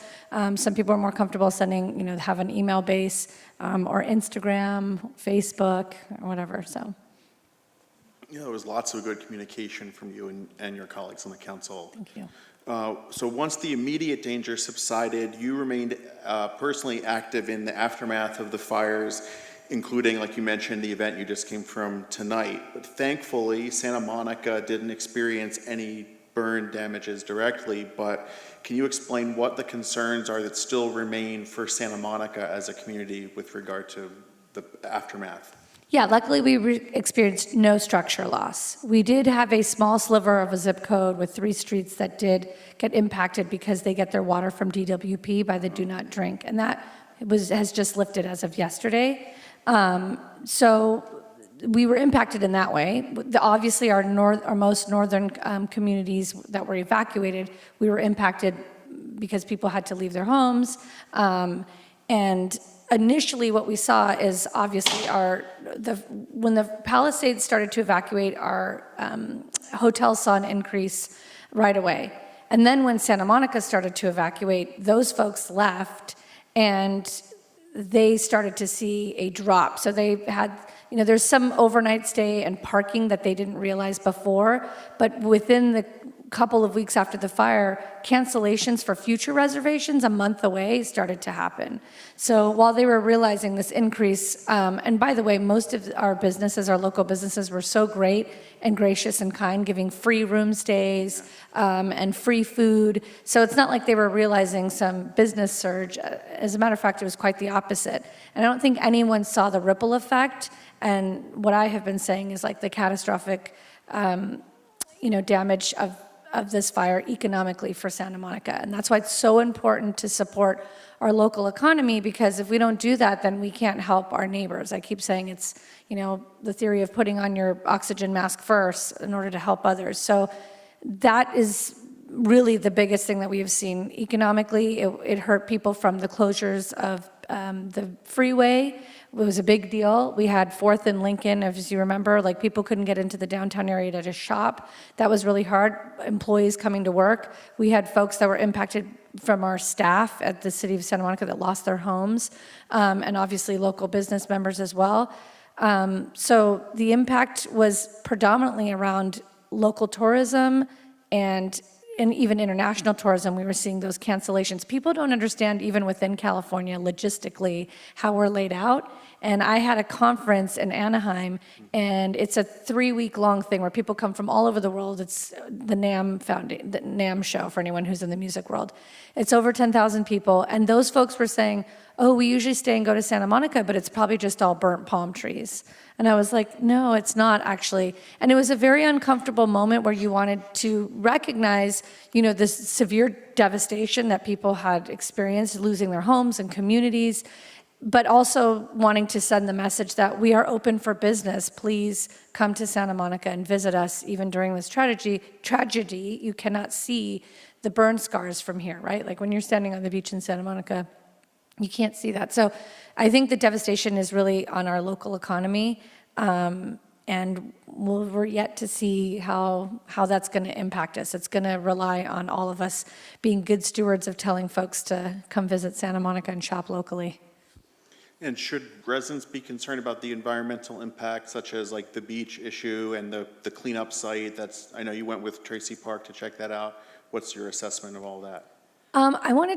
First of all, we were getting the invites to go, so I wanted to be in the room. Everyone was like, I see you on the news. I'm like, well, I'm being invited, and there was a meeting prior to that for an hour with all the heads, and it was a great way to not only get the information for our community, but also to build these relationships, because now I have these folks' cell phones and direct emails, and that is how the 4th Street exit opened up. I literally went in my pajamas and counted with the guy how many steps we could move the cones to just open up the 4th Street exit, because they don't live here. Like, these people are flown in from FEMA and whatnot to work. So that was really important and key for me to be there.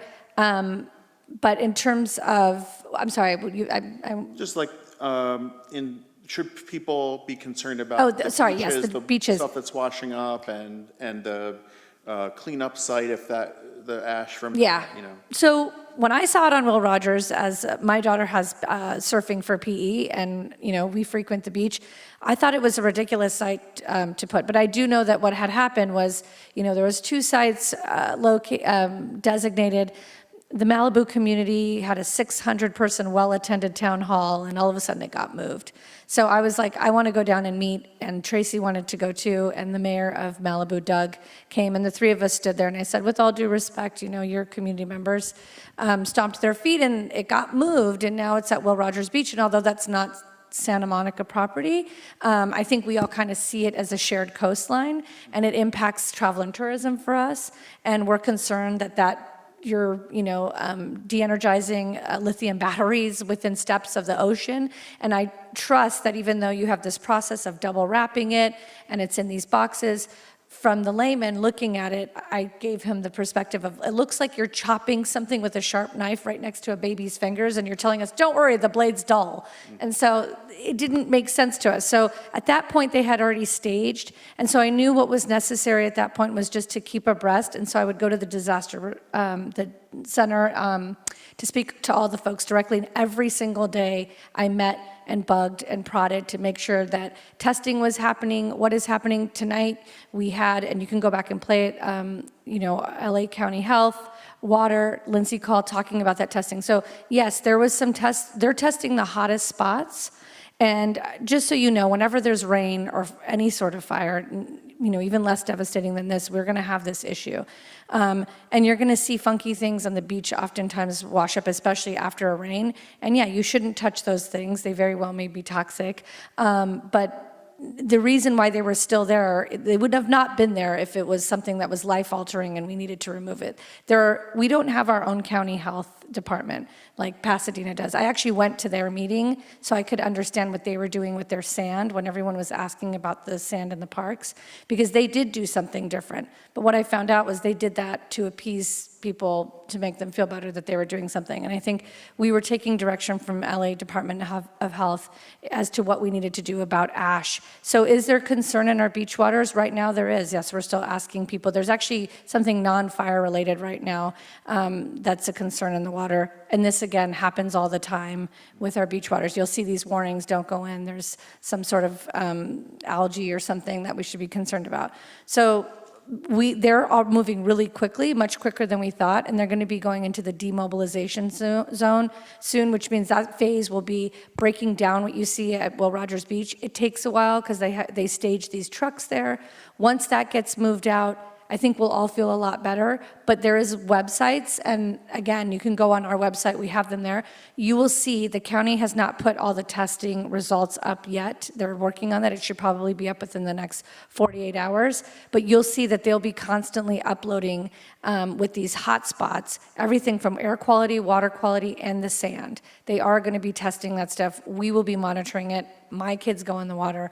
I'm extremely, extremely, extremely interested in it. So I just want you to know that we are paying attention to it. It's not a great time to be in the water, unfortunately, right now, but soon enough, I think we'll feel more comfortable with the test results. Great, thanks. So let's move on to another topic. Over the past month and a half, we've been faced with these really disturbing and largely illegal executive orders that have been coming in from President Trump. Entire federal departments being deleted, unannounced ICE deportations on a really large scale.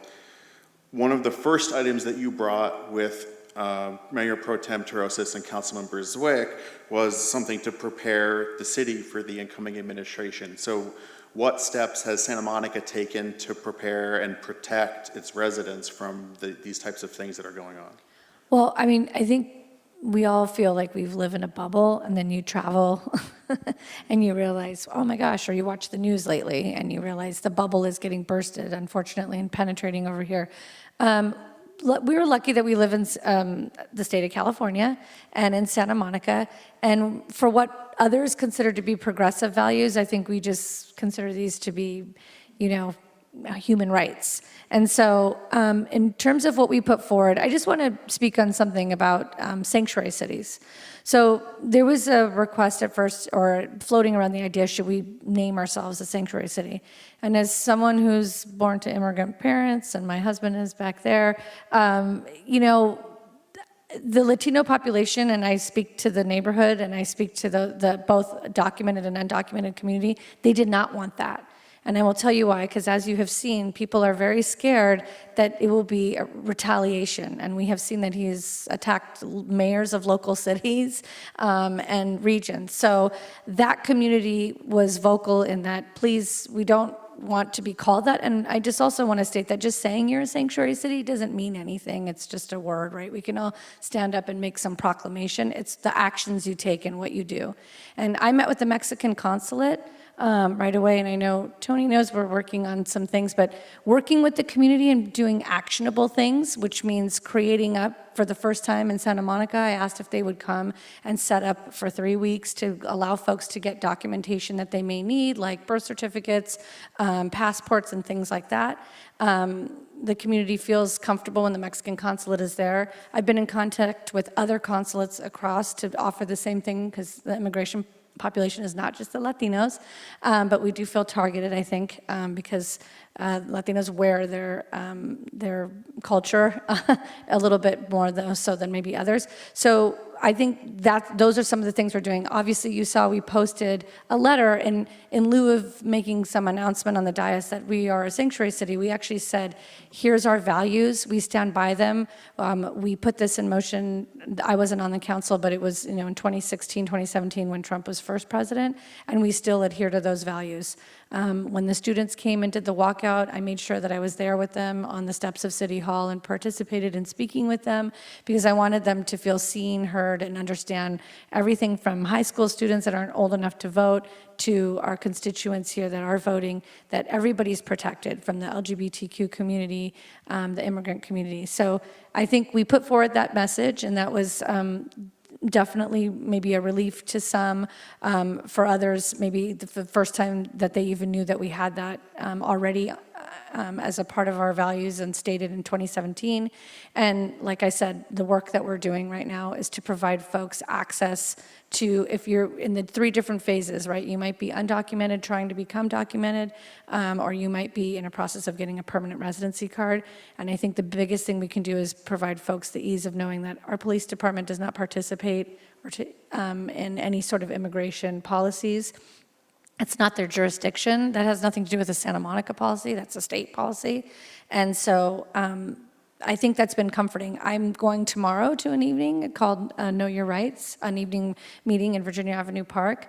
And again, that's me showing up to the community and sitting there, and we're going to have a station set up. There's going to be assistance and documentation there, and folks just meeting with anyone who needs to be met with to connect them with services. So to me, it's about doing the work. Unfortunately, with this administration federally, you got to be careful what you say out loud. I think it's more important that we protect our constituents and not just grandstand for the sake of grandstanding and saying, we don't like what you're doing. I think we have to be very serious and diligent about protecting our community, because we can catch ourselves off foot. I think for so long we thought, oh, that's not going to happen. That happens over there. And I think as it gets closer to us, we realize that it could happen. And so it's more important than ever to make sure that those folks are supported and protected.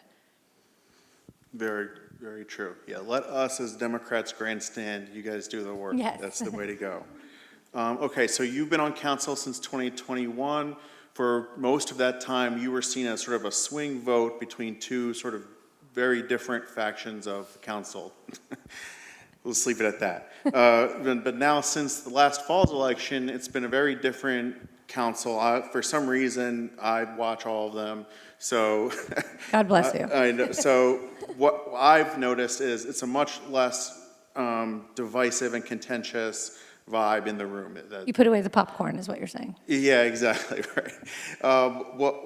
What has been your experience working with your new colleagues? Do you think that this is going to be a more productive council because of that, collegiality? Sorry. Oh my gosh, I had dinner before. Absolutely. I do think, so a couple things. I think there's a group of 4 that already knew and worked with the rest of the council.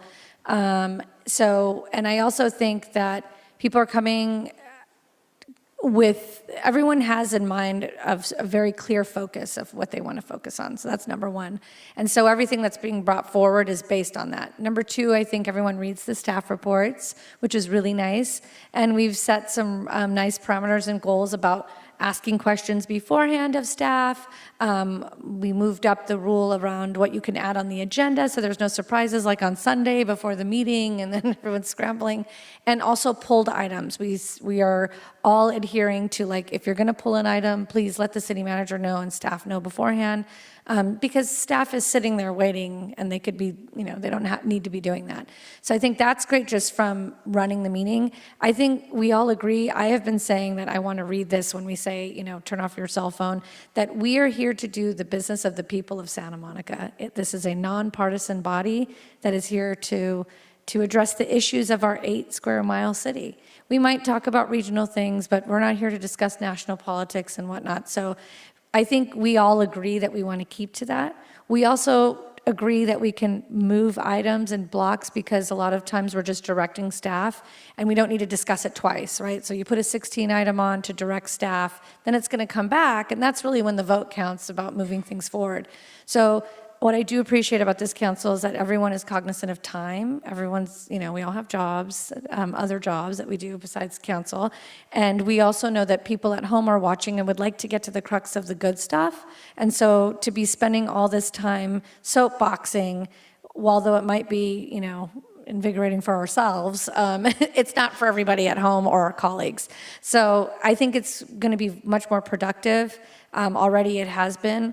We also all get along. Nobody has any beef with anyone, so to speak. And so there's a nice cordial atmosphere when we come in, because I think if you've watched the meetings, like John does, the way we discuss and address each other is also very professional and cordial. And so that just makes for, a nice feeling when you're coming into the dais at night.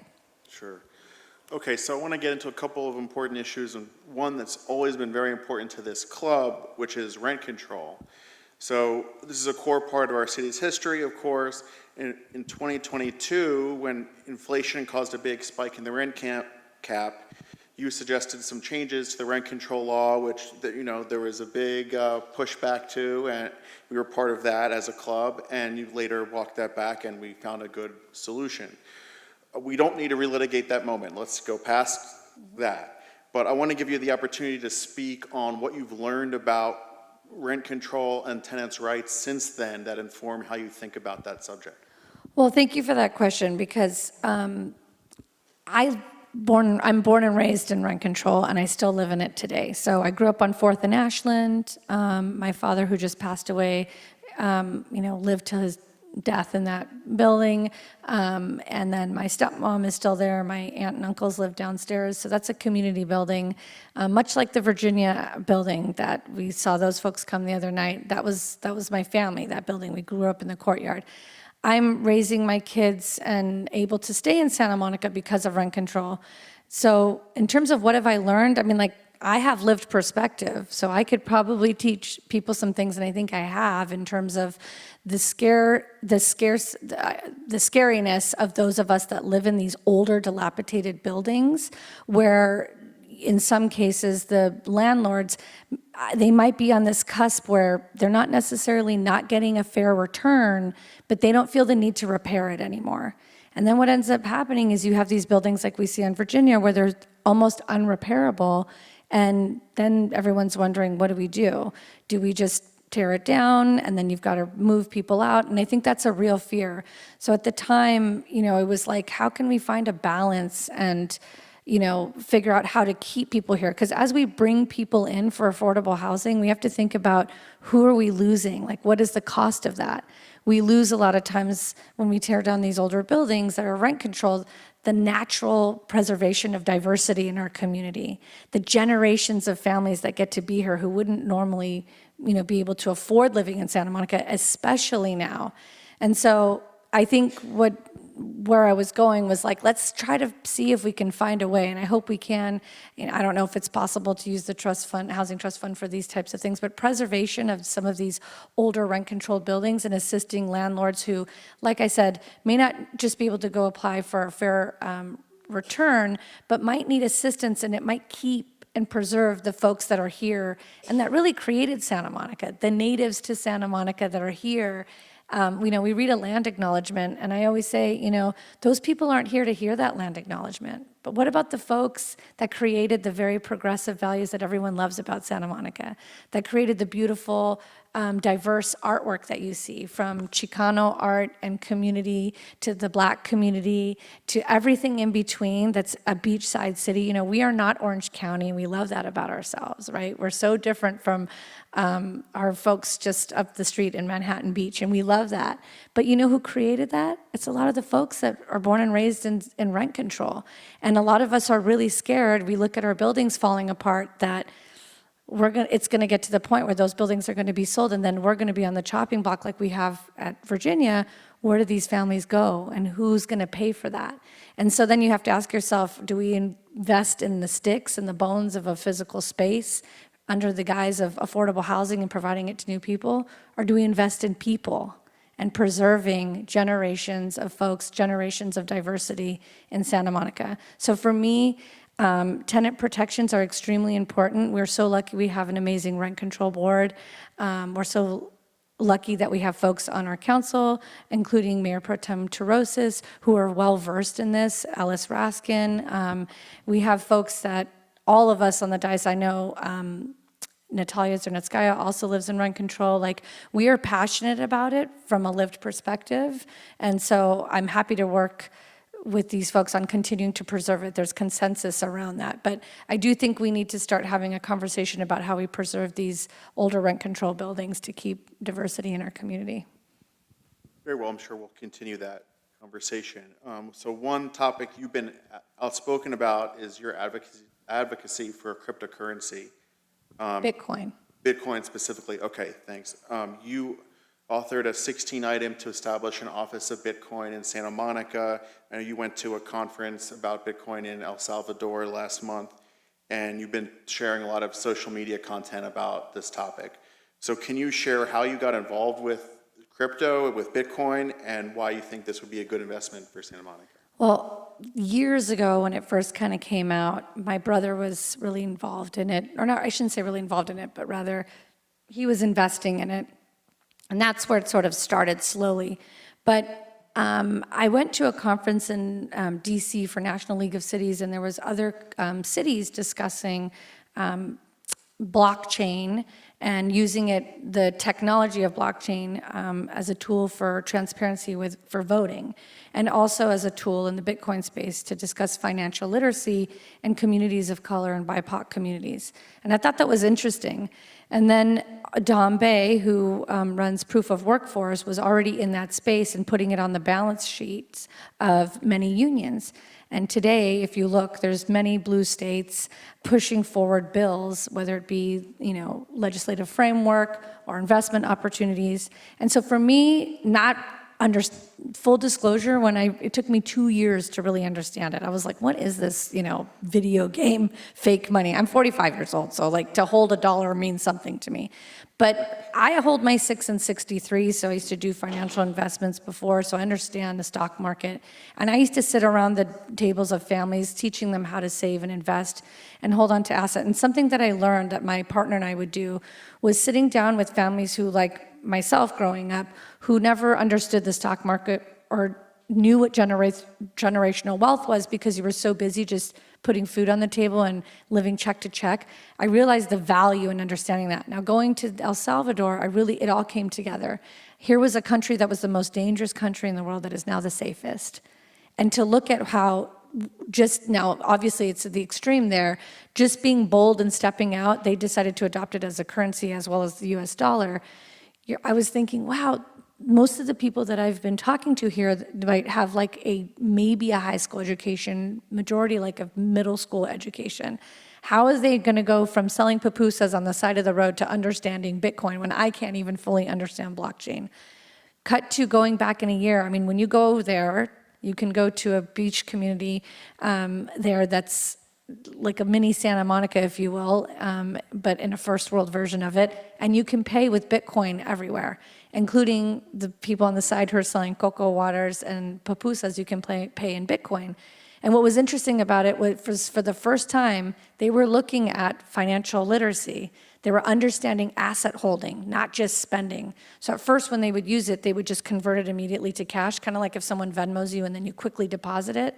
But now they're holding on to it, and they're understanding that it can earn interest and it grows. And as you saw, one of the guys who drove me the first time, who drove us the second time, I mean, here's someone who bought it at $45 and it went up to $105.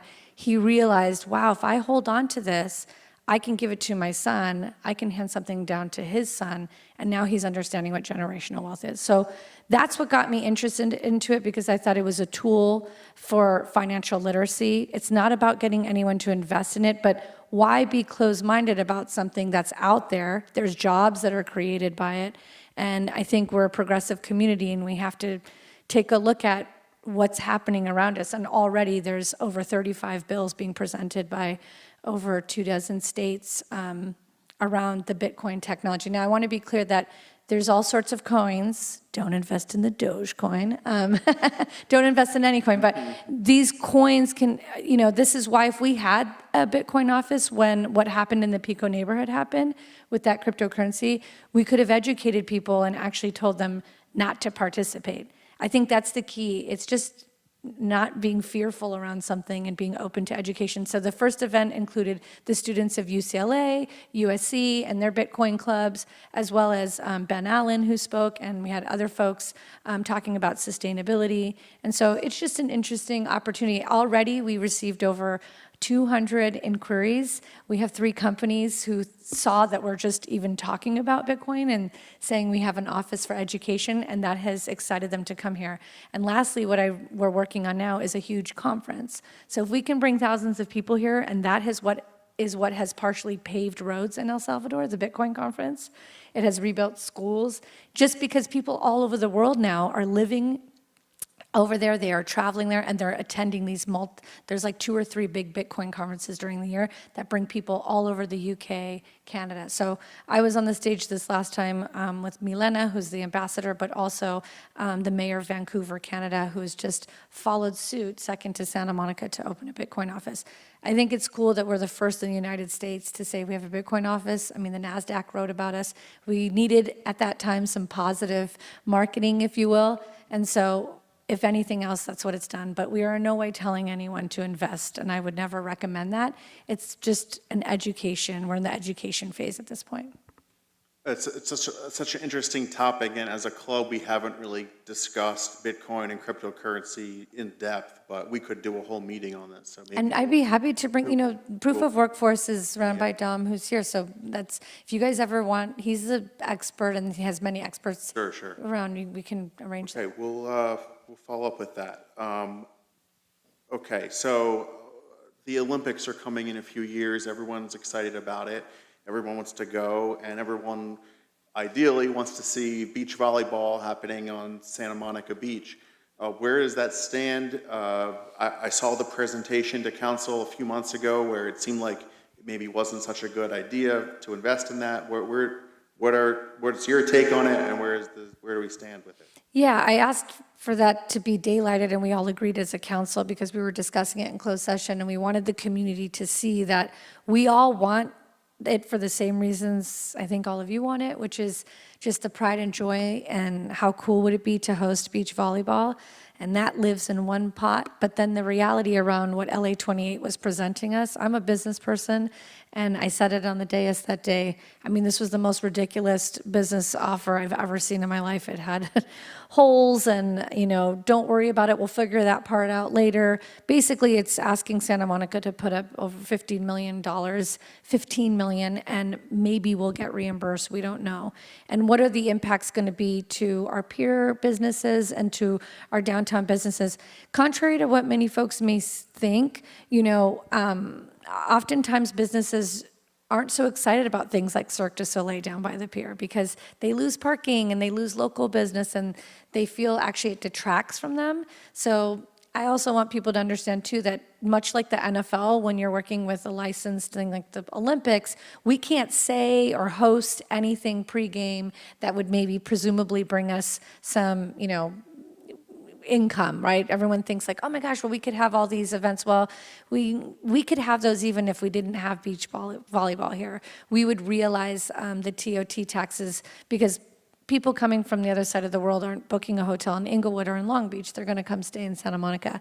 But I will say that my last meeting with LA 28, I know they've been meeting with all the council members. I was very vocal on like, we want to make this work, but you have to meet us at least halfway, and right now you're not even a quarter of the way. There's no way we could sign on to something. It would be irresponsible with our fiduciary hats on as community leaders to our constituents to sign on to something that could potentially put us into a deeper hole in our general fund. So we need to make sure that we capture sales taxes in a creative way, and we need to make sure that we are going to recapture some of that money as well.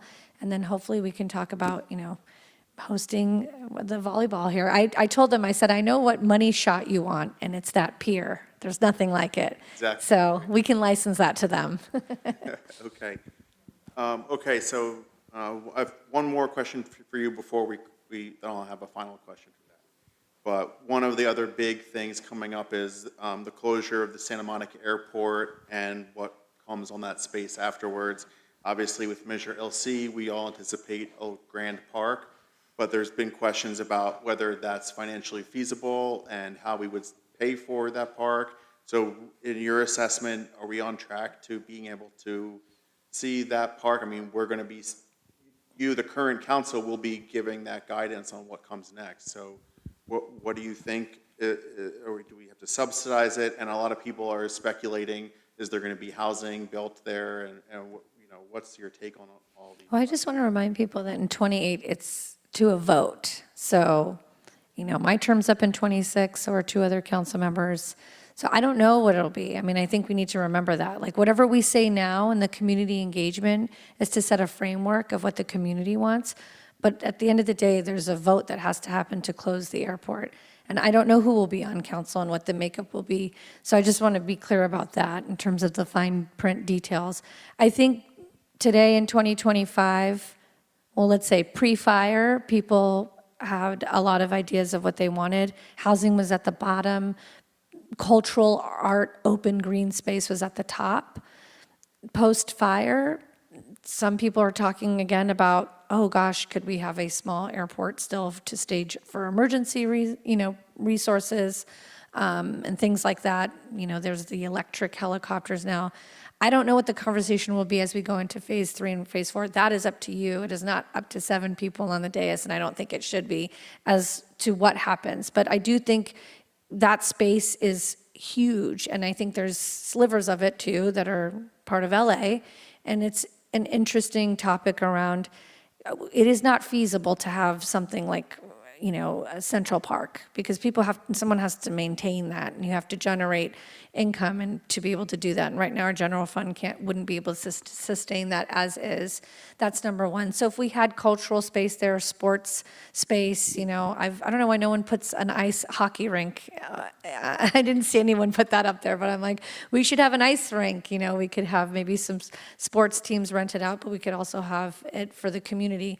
I think it's going to morph, and I think as we get to the end of what the community wants, and we see post all these people who just lost their homes, people might be thinking about it differently. But I do know that I think everyone wants some combination of cultural and open space to be the majority of what goes there. I think the reality is, if I had to guess, there's also going to be something else that's going to have to go there that's going to both generate income and probably provide housing for folks too. But it's not up to me. It's up to all of you and everybody else. And we have a long ways to go realistically before we see what's going to happen. Yeah, interesting process. Yeah. Okay, so I wanted to close with this one. So you end all of the council meetings with your catchphrase, keep it sassy, Santa Monica. So I'm assuming it's an Anchorman reference. Yeah, I'm glad you know. Wanted to ask you, what does it mean to keep it sassy in Santa Monica? What does that mean to you? I just love our city because I think we have, to me, sassy is like, quip it, just quirky, positive, high energy, but we have a little bit of attitude and we have swagger. And so to me, I just think it's funny because every time I would watch Anchorman, I used to tease Phil when he'd try to end the meeting, when they go back and forth. And I said, if I'm ever mayor, I'm going to say, keep it sassy Santa Monica. So instead of keep it classy San Diego. So it's just a little jovial, funny thing at the end of the meeting to add some levity to sometimes the end of some, hot, heavy topics. That's for sure, yeah. Okay, well, thank you so much for joining us. We really appreciate your leadership. Let's give it up for Mayor Negrete. Thank you. And thank you to this mighty group that comes late at night. I mean, I just want to commend those of you that show up to these meetings because it's all about community engagement, and that's my focus during this year is to get everybody engaged in the community. So thank you for showing up tonight. Thank you so much. Thank you. I agree. Thank you, everybody, for being here. And again, our next meeting is 1 month from tonight, right here, March 26th. Stay tuned. Sign up for the emails. Reach out to me if you're a new member, if you want to talk about the meeting tonight, if you want to talk about being involved in democratic politics, just please reach out. This is how we build our community. This is how all of us get involved and get more involved than what we were doing before. If we're all going to deal with this threat that we have nationally, we have to be there for each other, and it starts in rooms like this. So thank you for being here. Have a great night.